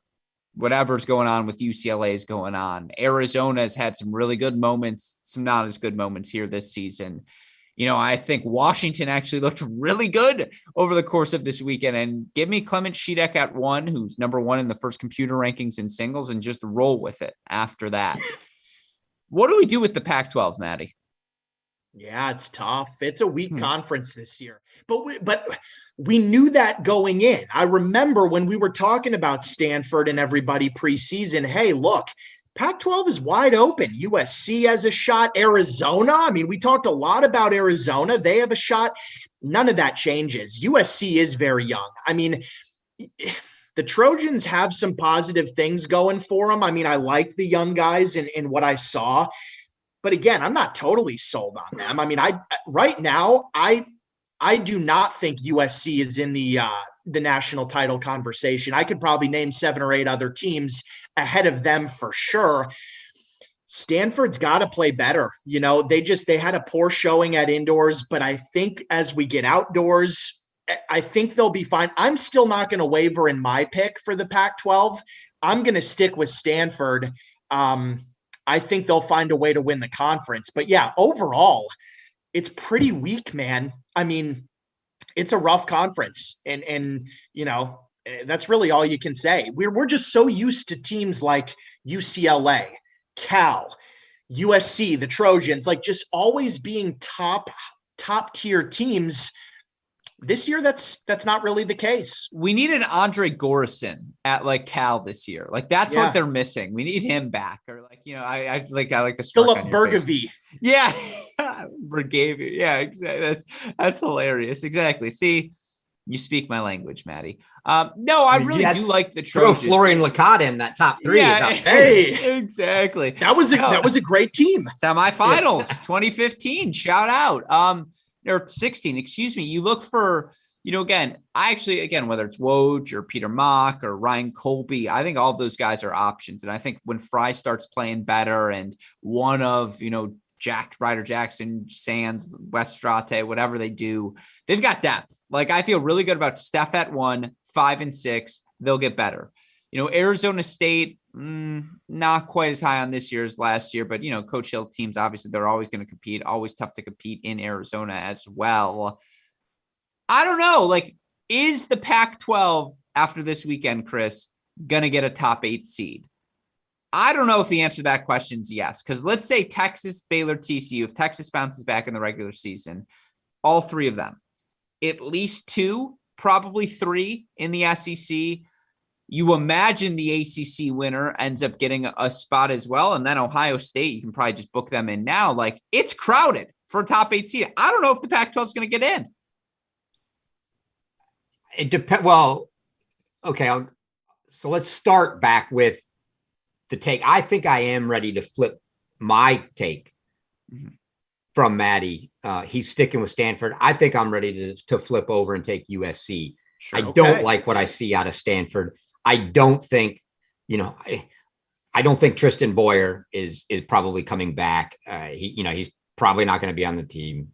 And the vibes, the vibes around the whole team just don't seem great at the moment. USC really took it to them in singles. I like the USC team, and you've got some young guys that are going to get better. If so, rolling that into your take on does the Pac-12 get a top 8? I think the best chance, and they're already the higher ranked team in the computer rankings, is USC. And if USC were to run the table, meaning, and they get Stanford at home in the conference, and they get Arizona at home, they also have Texas coming to town at home. Okay. Those 3 matches are going to be, good points. They've got a match at Pepperdine coming up here, this weekend. They've got plenty of opportunities for points. I think they can easily be a top 8 seed. It's just a matter of, do they win those matches? And it might be the case that they have to run the table, and if they run the table in those, that means they probably can't, the wins are more important than the losses. Maybe they could throw a marginal loss in there. Like, if they did all of that and then lost to some, let's say that a Cal or a UCLA ended up being a number 20-ish type team, and they managed to lose that, but won all the rest of those, that would still be okay from a formula perspective and be enough. But I think they're going to have to win the Stanford match. They're going to have to, they're going to have to beat Arizona. They're going to have to beat Texas. They get those 3 wins in there all at home. Yeah, I think they end up as a top 8. Well, and remember also the Pac-12 tournament. And you have the tournament. That's they right. could play Stanford multiple times and pick up some points there potentially. Yeah, it's just interesting because I still don't think there's a definitive favorite. And I would probably lean with you, Chris. I'm probably more in the USC camp than Stanford for now, but it does feel open. And obviously we'll learn more about that matchup in the upcoming weeks. Another takeaway, and this is just a Chris question, I suppose. I'll try to keep us under the 2-hour mark here. Is it too late for Virginia, who loses 5 straight matches for the first time since 2003, and they're all the top 5 opponents? And now, obviously, you look at them just from a scheduling perspective, they need to beat Wake Forest. And, how are they going to play catch up here? Can UVA challenge Wake Forest for that top spot? Yeah. Can they still be a top 8 seed? When you say too late, the question is, too late for what? Are you talking about, too late? Yeah. Are you saying too late for a top 8 seed? Because they can still obviously win the ACC. Can they be a top 8 seed? It's not too late, but there are a couple caveats. Obviously, they're going to need to beat, if they beat Wake in the regular season and they beat Wake in the tournament, that's going to be 2 big wins. And look, they're going to add matches. They're on. Coach Pedroso's on the hunt. I hear Gruskin, they're talking to your Wolverines about a possible match. So that would be a nice one. Coach Pedroso wants the match in Charlottesville, so somebody's got to be willing to come there. But that won't be a very good win, though, right? Because Michigan, Michigan's not any good. What's Michigan? 100 in the country or so? Oh, sorry, Gruskin. I didn't realize you were there. Sorry. Yeah, it's okay. Yeah. Go on. Oh, sorry. And then, if he's also looking for, somebody that's willing to come like an SEC team. If he can get a mid-pack SEC team, and the mid-pack of the SEC is still, top 20-ish, if you could manage to get one of those, Mississippi States or, those are farther away, A&M's, Alabama, probably not so much this year, but, you could get one of those kind of mid-tier teams like that to come. Yes, that's what they need. So I would say, let's wait and see what gets added schedule-wise. If they can manage to add a couple matches, they're going to add some point value for them. Yes, even without it, 2 wins over Wake for sure are going to help. But yeah, when we get down to counting 9 matches at NCAA's selection time, and that's when the formula at that point in time is based off is your best 9 wins. They need a lot of help. What they really need is for the rest behind themselves and Wake, that the rest of the ACC doesn't just beat each other up. They need 2 or 3 of those teams to actually step up and separate themselves to where they are clear top 20 teams. Like, say, your candidates, right? NC State, Florida State, Duke, North Carolina, Notre Dame. In there, yeah. Somebody just needs to take care of business against those opponents and, beat all but maybe one of them and jump up. They need that. What they don't need is for all those guys to just play round robin and go 3-3 against, the next 7 in the pack. That would be brutal for them and not at all what they need. Maddie, Virginia takes? Yeah, I don't know. So for what it's worth, I still have them 7th in my USTA poll, which I know is absurd, but I still see this team as so good. Like, they were right there with TCU. They were right there with Florida. They beat Washington, who was honestly right there with them.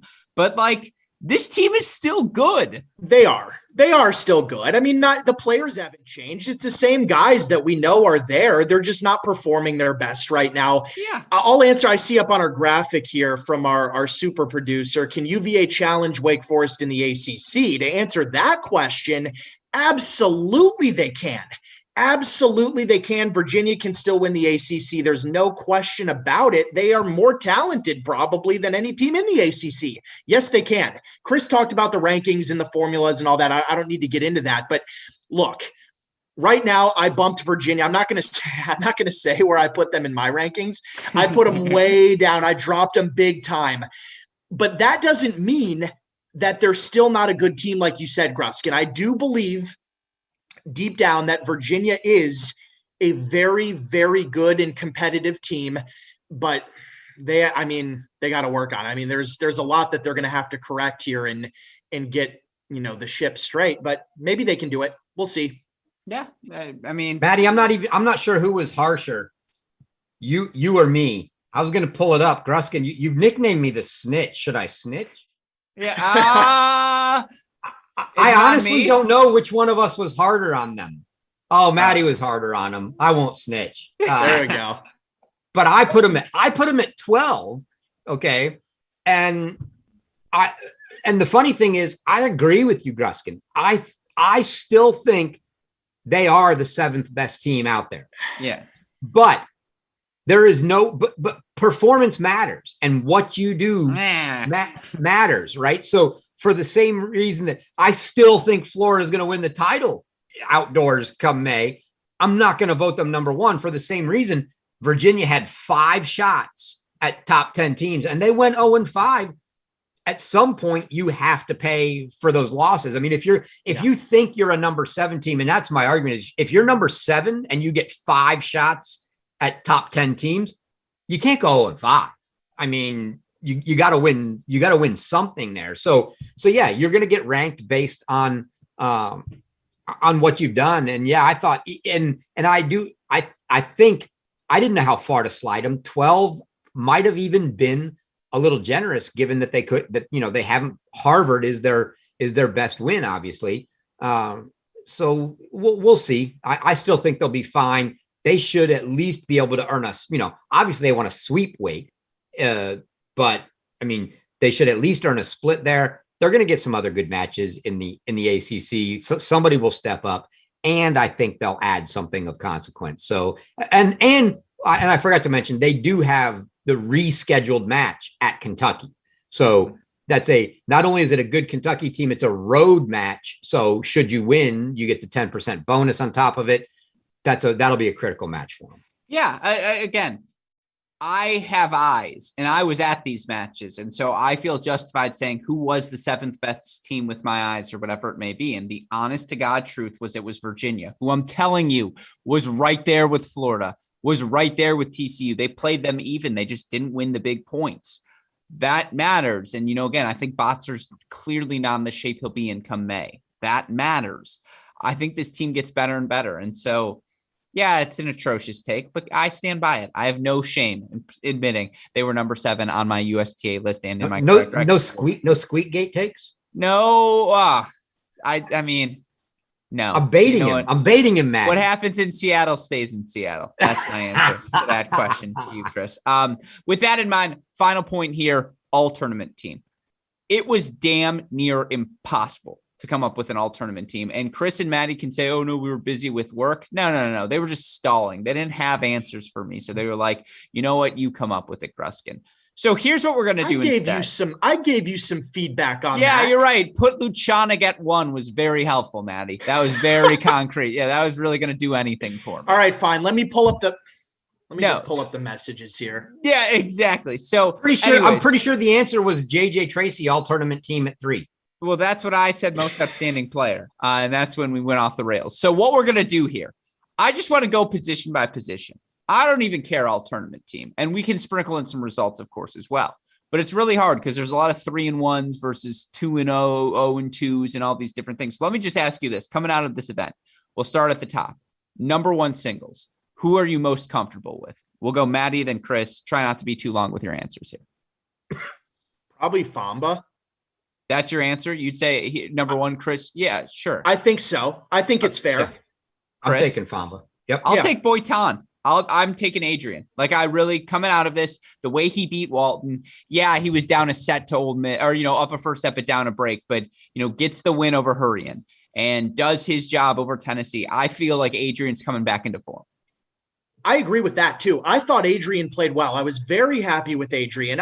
Not to take anything. We're not discounting Adi Famba or anybody like that. Yeah, of course. I just think Famba, if we're going to actually call it and name an all tournament team, I know you just said, Gruskin, you don't want to do that, but if that's what we were going to do, my vote would be for Famba.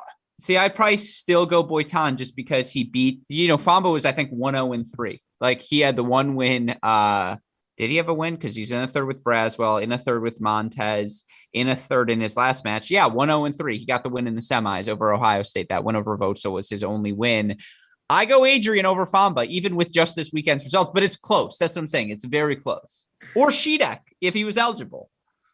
No, well, I'll take Clement over, honestly, or Braswell. Braswell 2-0-1. Micah's forehand was the biggest weapon in the building. But we're not talking about who would beat. That's what I'm saying. No, we are. Who are you most comfortable with right now? Like, all tournament team, but also coming out of this, like at the number 1 spot. It's a combination of the two.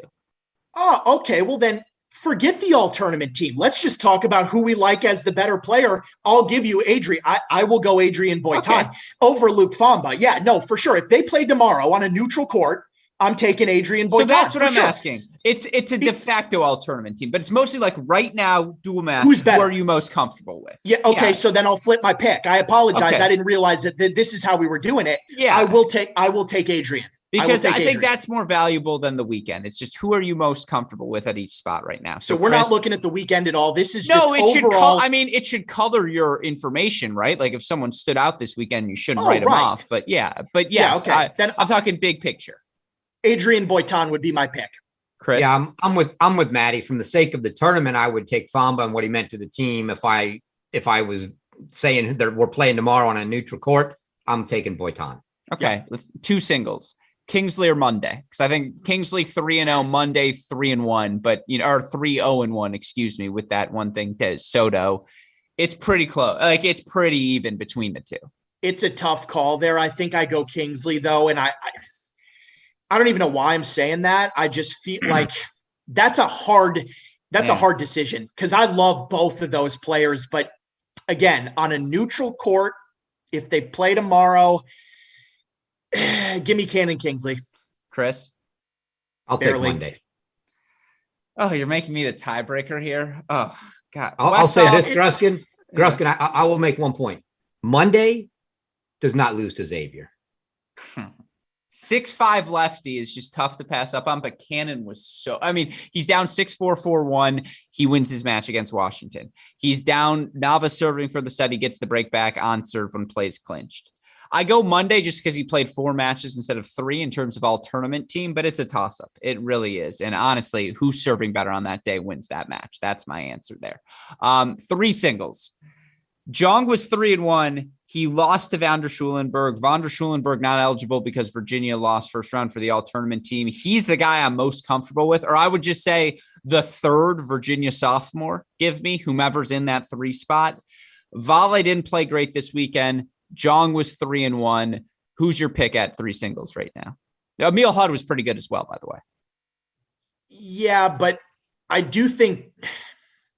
See, I'd have to go look if we're going to talk about everybody in the country. I got to look at every lineup here and think about everybody playing number 3. Just from what I saw over the weekend, I was very impressed with Sander Jong. I know he lost to Dr. Vaughn or whatever, but you guys know how I feel about Dr. Doc Vaughn. Was in this weekend. He was playing. That is the Doc Vaughn that I wanted to see, that I've been wanting to see. So to me, that's not a bad loss for Sander. I was impressed with the way that he played. I think that would probably be my pick, at least from players that I saw at the tournament for sure. Now there could be somebody that wasn't there. I don't know. I don't know if I'm missing anybody that plays through who? Maloney, Bickerstaff. I think he said baloney. No, Maloney or Bickerstaff. No, just kidding. Just kidding. No. Go on. No, that's all I got. I'll take Sander Jong. Yeah. Chris.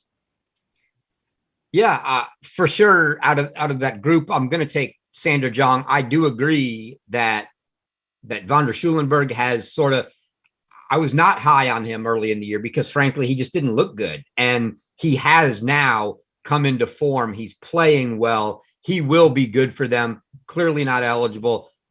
One of the guys that really, and because he had to move up, so you can't even really call him a 3, but would have been had he been there, that I think would be in that category would be Gabe Diallo from Kentucky. Sure. But once Draxel left, he had to slide up to 2. But if you got him playing 3, I like him as well. But right now, I'll take Sander Jong at 3. Well, actually, Gruskin, let me retract my pick. I hate to do this, and I hate to do this to Sander. I'm actually going to go with JJ Tracy. Yeah, I knew that was coming. I knew it was coming. Here it is. I'm going to take JJ Tracy at number 3 right now.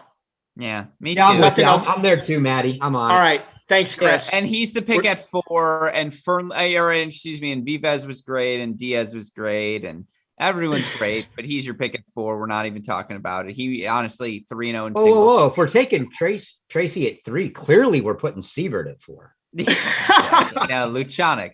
Come on. No, 4 Tracy, 5 Fernley, Trotter, like Mitsui, honestly, Schneider, Mitsui. I don't freaking know, man. I know 6 for sure is Harper, and you're lying to yourself if you say it's anyone other than Cleve. Like I'm telling you, Maxted was great. Gannon showed flashes. It is Cleve Mizuchi. Harper. I'm taking Cleve. Oh, that's Mizuchi. I'm taking Wampy. Yeah, but he lost on the weekend. That was at 5. At 5. Yeah, but he lost a set on the weekend. Cleve didn't. I don't care. We're not talking about. I thought we weren't talking about the weekend. I thought Goodyear, by the way. Yeah, but I'm saying straight up, I still Goodyear, Cleve, I think, and Mizuchi are on a tier. You're right. It's a tier. Any of the 3, pick them on the right day. Because I don't think Mizuchi is distinguishedly, I don't think he's definitively better than Cleve or Goodyear. Okay, but he's right there. If you're going to mention those guys, you have to mention him as well. I agree. That's the tier. I would say Wake Forest at 5, by the way. Like the Wake 5 is pretty good, whomever it is. Taha Badi. I don't know. No, I mean, I like Wake much better at 4. Maroney's are just so incredible. Yeah. If they could figure out, if Tony could figure out how to swap them and get him down to 5, yeah, all day. I know. I wish we could fit Maroney into this lineup. It speaks to, again, the depth right now, how jammed it is. Good luck with the all tournament team. And I like Mitsui at 5. If we're talking about back to number 5, Mitsui over Fernley? Well, look, I know they just played, right? I mean, so I know. It's hard to argue against it, but if Gruskin, if they played tomorrow on a neutral court, outdoors for sure. I mean, I'll take Mitsui. I don't know, man. I don't know who I'm taking. It's a really Jake good Fernley match. And by has the been way, great. Cleve lost to Goodyear 7, 6, and 3rd. Thank you, Blake, for the reminder in the comments. Yeah, so but I'm still right there with him and Mizuchi, though all 3 of those guys on the level. Yeah, I mean, it's tough. It's really tough. It's like, yeah, you're right. Mitsui, Fernley on the right day, Trotter. Like, don't forget about Trotter. James Story looked pretty good through the first 2 matches. No. Kreuter looked good for Georgia, ineligible. Not up tough to the level of those other, not Fernley or Mitsui or fair Trotter. It's really tough. Doubles wise, Famba Fernley probably have to get it for the number 1 spot. Monday and Wallner were 4-0 at 3, but Kingsley and Tracy were 3-0. 2 doubles, pick a name out of a hat. It could be Jong and Maxted probably get it, even though they were bageled in the first. Soto Mizuchi.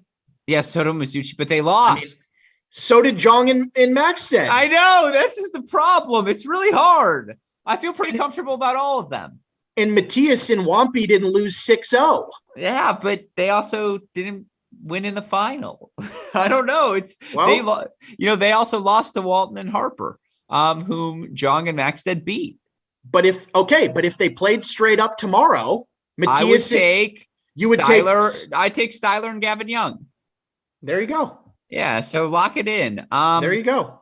Chris, doubles, thoughts, any final all tournament team things? Or are you ready to move on? Yeah, I mean, doubles is tough. Yeah, so we'll skip that. Most outstanding player, you get 1. It's honestly Tracy to me. I'm sorry, but he was the standout of all the people. You can argue to your blue. There's no chance I'm giving it to a guy that's being stacked out of position. Of course, he's going to win his matches. Not his fault. I don't care. It's his coach. Well, he's not the one that's playing. Okay, but who was 6-0? Okay, but if you're asking me who was the most impressive, it was Tracy. Most outstanding. It was him. Wouldn't even say that though, Gruskin, because to me, Tracy's always impressed. Was Tracy really more impressive this weekend than any other time? Yes, he was. That was the crazy. I'm telling you, it was just the TCU match for him. If you watch the first 4 games of the Vives match, it was just like, all right, put 40 minutes on the clock and it's going to be 1-1. And it's just when you can do that at your position, that's Aragoni in his prime. That's Wiersholm in their prime. Stevie Johnson when he goes on his run. Now, obviously, again, he's playing out of position at 4. I agree with you. But he did it. And it's like, and again, him and Cannon were so good at that 3 spot as well. He was the differentiator. It's like if all the spots on the team, that's how I do most outstanding player. Of all the spots, who's the guy I would want most? And it's Tracy at 4. And that's not meant to disrespect TCU who won the damn thing, but we talked about it. It was group by committee for them. I was just like, for me, who is the most outstanding? It was the surest of sure things. It was Tracy. Who's your argument? Like, that's what I'm saying. If not him, who? I don't know. I mean, it just seems like kind of a cop-out answer to pick JJ Tracy. But that's the only one out there. Like, Jong went 6-2. Like, fine. I think Jong's going to end up winning it. Right. And that's a fine pick. But I think Tracy that would be my vote. Outstanding. Okay. I think Sander would be I would give Sander my vote over JJ Tracy. They won the tournament, right? True. He contributed. Sander was a crucial component on a national indoor championship team. To me, yeah, of course, we know JJ Tracy's good. That's not news to anybody. We know this. Hey, Maddie, of course Sanders better than JJ Tracy. He beat his teammate that's in a spot above him. Right. That doesn't mean he's more outstanding. Like, that's what I'm saying is he clinched the match over Ohio State, beating the guy playing in a position above him. Clearly he deserves it. You're not getting the stat. There's no way I'm giving it. Jong is going to win it. I agree with you. Like, I think Sanders going to end up being the pick. I'm just saying, who was the most valuable player of the weekend? And it was JJ Tracy at 4 singles and 3 doubles, where he delivered a point every time for his team. Every time. Most outstanding, not most valuable. No, but I'm saying, to me, it's the same award, because the tournament MVP and the most outstanding player of the tournament are synonymous. And the answer to me is JJ Tracy. Now, again, Sanders going to win it. He was excellent. He deserves to win it. But if we're doing this for real, like, that was that to me is the guy. And I see silence. I can't really disagree. I really am not even that vehement in this argument. I just needed to get some skin in this game in this podcast. My problem is I can't really come back. Like, I can't come at you too hard, Gruskin, on that, because it's right.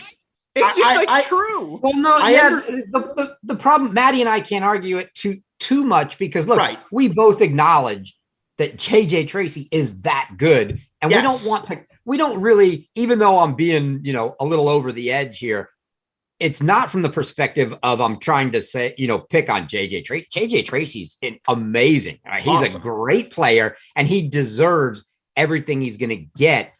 But I feel like it's like you're putting the varsity starter up against the junior high team when you're putting them where you're putting them. I expect him to win there. So that's the only argument. But yeah, I mean, JJ was great, and he did what we would expect him to do. But in particular, 0-2 over Vives, who looked, other than that match, outstanding all weekend. That was crazy. That was a sick result. I'll say this. JJ was, my expectations for JJ this weekend were right on par. What I thought was going to happen. He did exactly what I thought he would do. Sander Jong exceeded my expectations. I didn't expect him to play as well as he did, to be completely fair. He exceeded my expectations. JJ Tracy met my expectations. I don't know. Fair. Here's what I would say. Westhoff, we have 2 cutaway clips. I need Chris calling Matt ridiculous with his Georgia, South Carolina, Kentucky take. And I need that cutaway clip, my argument for JJ Tracy there, because I think those are the 2 clips here from this episode. With that said, we are actually going to hit the 2-hour mark. And so let's rock and roll here and get to our next category. Let's talk post-national indoors now. We have our top 10 rankings, and let's start with our Cracked Racquets rankings here. You look at our new Cracked Racquets top 10. We reward national championships. As such, we have TCU as our number 1 team in the rankings. Now, feels kind of noticeable that Ohio State's at number 2, and then Tennessee's at 3. Then we have Baylor 4, Florida 5, Wake Forest 6. After that, the craziness ensues. South Carolina 7, Kentucky 8, USC 9, Texas 10. I don't think this is any of our rankings. I think this is a pretty good blend of the 4 voters we have, me, you 2, and Jay. Start with you, Chris, since you're our rankings guru. And obviously, if we can now, let's pull up the ITA computer rankings as well. And we have the first edition of the computer rankings. Notably, it's Tennessee at the number 1 spot, followed by TCU, then Ohio State. Same top 4. They have the USC Trojans 5, USC Gamecocks 6, Florida 7, Wake 8, Stanford 9, Kentucky 10. So we have Texas a little higher, obviously, and then they have the USCs a little bit higher. Chris, I'll let you react to all of the rankings. Yeah, well, so first of all, just so people understand, and, don't get too bent out of shape over the TCU Tennessee thing. Here's the deal. The first computer rankings are a double run, meaning they run the formula twice, and you get points based off who you beat and what their ranking was in the previous rankings. TCU went to number 1 in the first run. What's going to happen is those 2 teams are going to flip-flop every other run, because now Tennessee gets credit for beating the number 1 team because they beat TCU at TCU on the road. That vaults them to number 1. Now, when we run them again, which is what's happening for next week, TCU gets credit for beating the number 1 team. They go back to number 1. It's going to go back and forth every other time. TCU will be back to 1 next week. It's just a computer ranking deal. No big deal. I think noticeably for us, we probably all had Ohio State too. And I think it's we're still going by hey, they both lost to TCU and Ohio State beat Tennessee. Head-to-head. So, the head-to-head, you just put them there, same, and then the same thing with Tennessee and Baylor, and they were clearly the top 4. So that's why I think all the fun begins after that. And I told Matt when Maddie texted me about the rank, well, he had to give me his rankings so I could combine ours as we share a USTA vote. So I combined the two of ours. He's like, I haven't even looked yet. I said, well, good luck after you get through the top 4, because you might as well just throw them all in a damn hat and figure out what the hell you're going to do. That's what I did. Easy. Yeah. Yeah. So yeah, I'm not totally shocked. Obviously the computer rankings are going to be, it's only counting 4 wins right now. So heavily skewed to wins over higher ranked teams. So like that USC win over Stanford, really, really helped them out.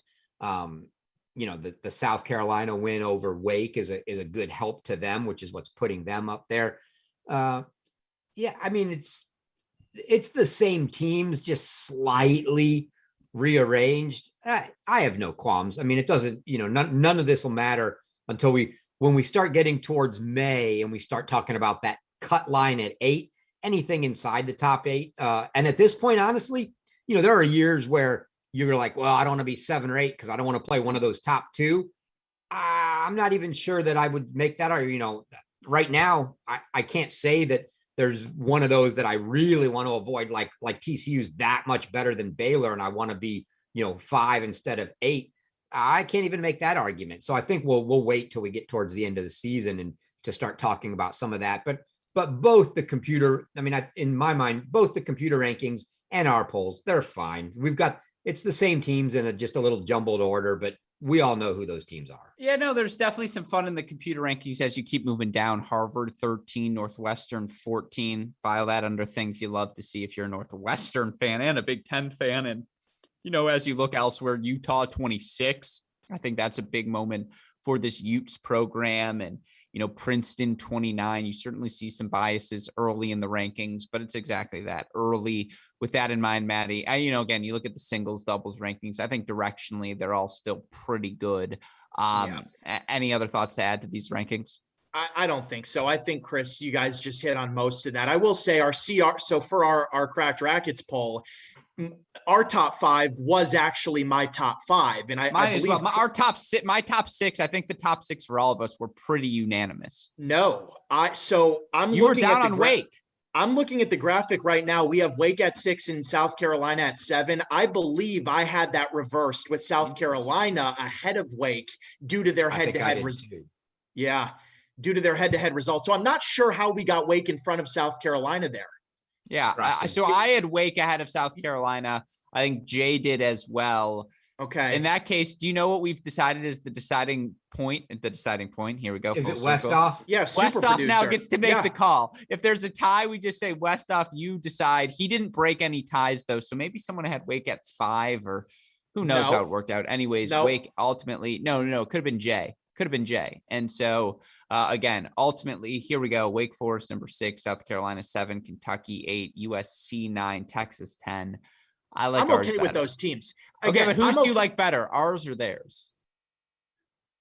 Ours. Yeah, I like us better than the computer right now, Chris. So I like ours better. Yeah, but no response, Chris. Chris, you're not going to speak on behalf of the computer? No, I like ours on better than the computer rankings too. I mean, it's early. The computer rankings are going to be swayed by, the matches that have been played. So shout out. Maddie and I, we both had South Carolina at 6. Shout out FAU 33. That's a big one. Shout out South FAU. Carolina beat Wake Forest head to head.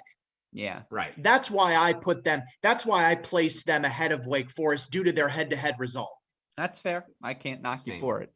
With all that said, again, those are your rankings. That's our recap here of week 5 of the 2022 college tennis season. Now, again, there is still plenty of fun stuff for us to come here throughout the course of the year. And we are super excited here at Cracked Racquets to announce that we will have broadcasts for you throughout the remainder of the season. We're going to have SEC action for you every Friday on each of the team websites, Red Zone fashion. We're going to have Big Ten coverage for you every Sunday on our Cracked Racquets YouTube channel. As we look at the week ahead, gentlemen, I'll start with you, Chris. Obviously, you can find everything in that week ahead tab on the collegetennisranks.com website. What are you looking at most closely here as we look at this week? Well, I'm a little bummed that Northwestern Kentucky match got canceled. That was going to be a really nice match on Friday. So from the Friday matches, I will say A&M Oklahoma. That's a good match. That's probably kind of the big match for me there. Of course, on Saturday, I'm watching Liberty in Miami. I mean, come on, what else am I doing on Saturday? But no, the USC Pepperdine. That should be a really good one on Saturday. A sneaky good match, maybe. I can't make heads or tails out of this North Carolina team yet. Columbia, North Carolina. I mean, we obviously saw Columbia give Tennessee all they wanted indoors. This will be at Carolina. I would assume, Maddie, I don't know what the weather's like there. Indoors? Probably. Yeah, probably. More than likely, probably.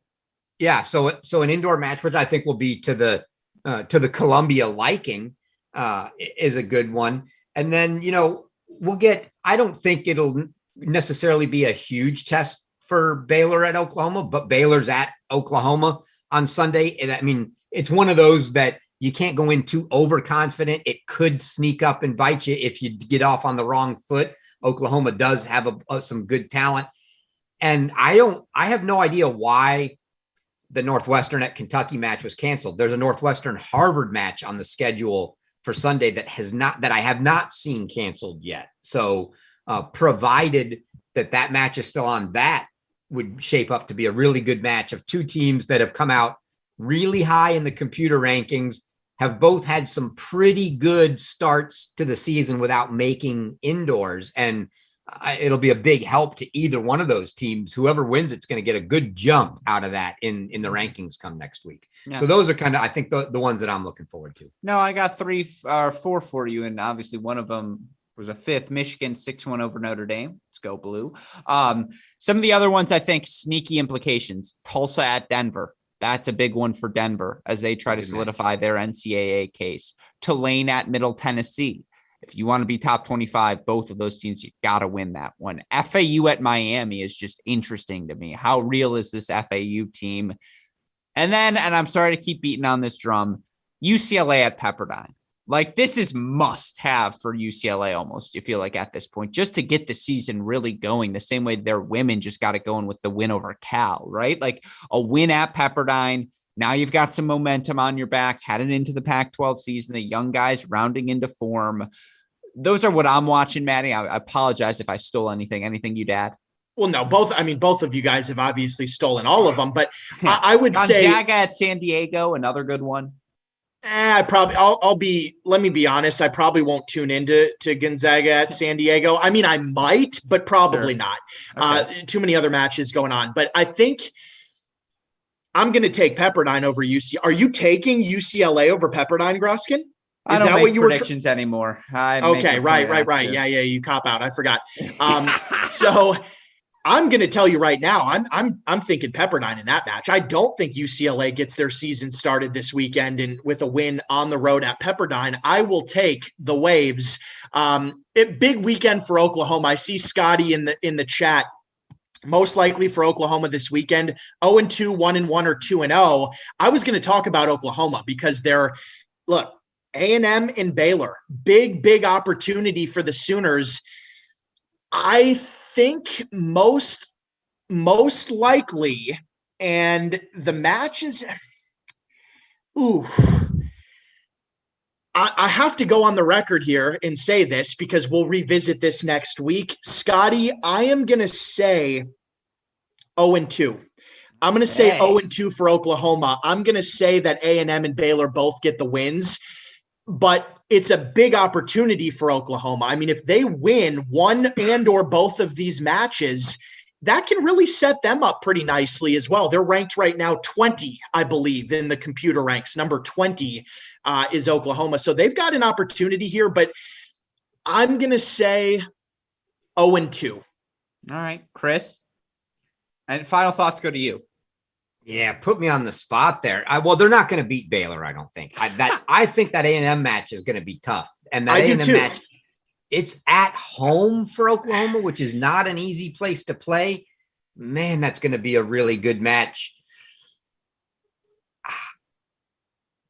I still got to lean A&M, but I'm not going to be shocked at all if Oklahoma beats them. So what are you going with? 0-2 or 1-1? I think I'll go 0-2. Yeah. Me too. That's a tough call. Right. Gosh. No, this is the fun, folks. College tennis continues here this weekend. Look, we just went 2 hours. I'm sure super producer Danny Westhoff is going to have some kind words for me after this one. But folks, we got our first big data point of the season, right? This is the first stretch. The first horse race officially in the books. National Indoor Championships officially over. That's a beautiful hat, Maddie. But of course, look, I mean, again, the action does not stop. We got more this week. And of course, we will be back next week and each and every week to discuss everything that's happening across the college tennis world. Of course, we're going to start our show 7 p.m. Eastern time. We're going to talk about the latest results, offer our updated rankings, have our coaching, player interviews, and so much more. We are immensely grateful to all of you who have tuned in, to all of you who have expressed support for what we're trying to do here in Crack Rackets, elevate the sport as we know it is as good, if not any better than any level of tennis out there. Of course, again, a huge thank you to the ITA for the opportunity to be on the broadcast for the National Indoors. It's why we have so much passion here about this on this show. It's because we really did get to see it all unfold before our eyes. Shout out, as always, to super producer Daniel Westhoff on the ones and twos. Best in the business. We love you, Westhoff family. Looking forward to bringing in a new member very soon as well. Shout out to our friends at SwingVision. Remember, to learn more about them, just click on the link in the podcast description, or of course, once you sign up, Crack 20 is the promo code, $20 off plus a 14-day pro trial. With all that said, I think we hit everything. So I don't mind saying, for my fantastic co-host, partners in crime, Matt the Crack Stachowiak, Chris Halioris, our super producer, Daniel Westhoff, our friends at SwingVision, and from all of us here at both Crack Rackets and the Tennis Channel Podcast Network, I am your host, Alex Gruskin. Gentlemen, what do we tell our listeners? Hey, great shot. Great shot. Enjoy Blue Gray. Enjoy Arizona State. Enjoy all the matchups. We'll see you all next week. Thanks, everyone.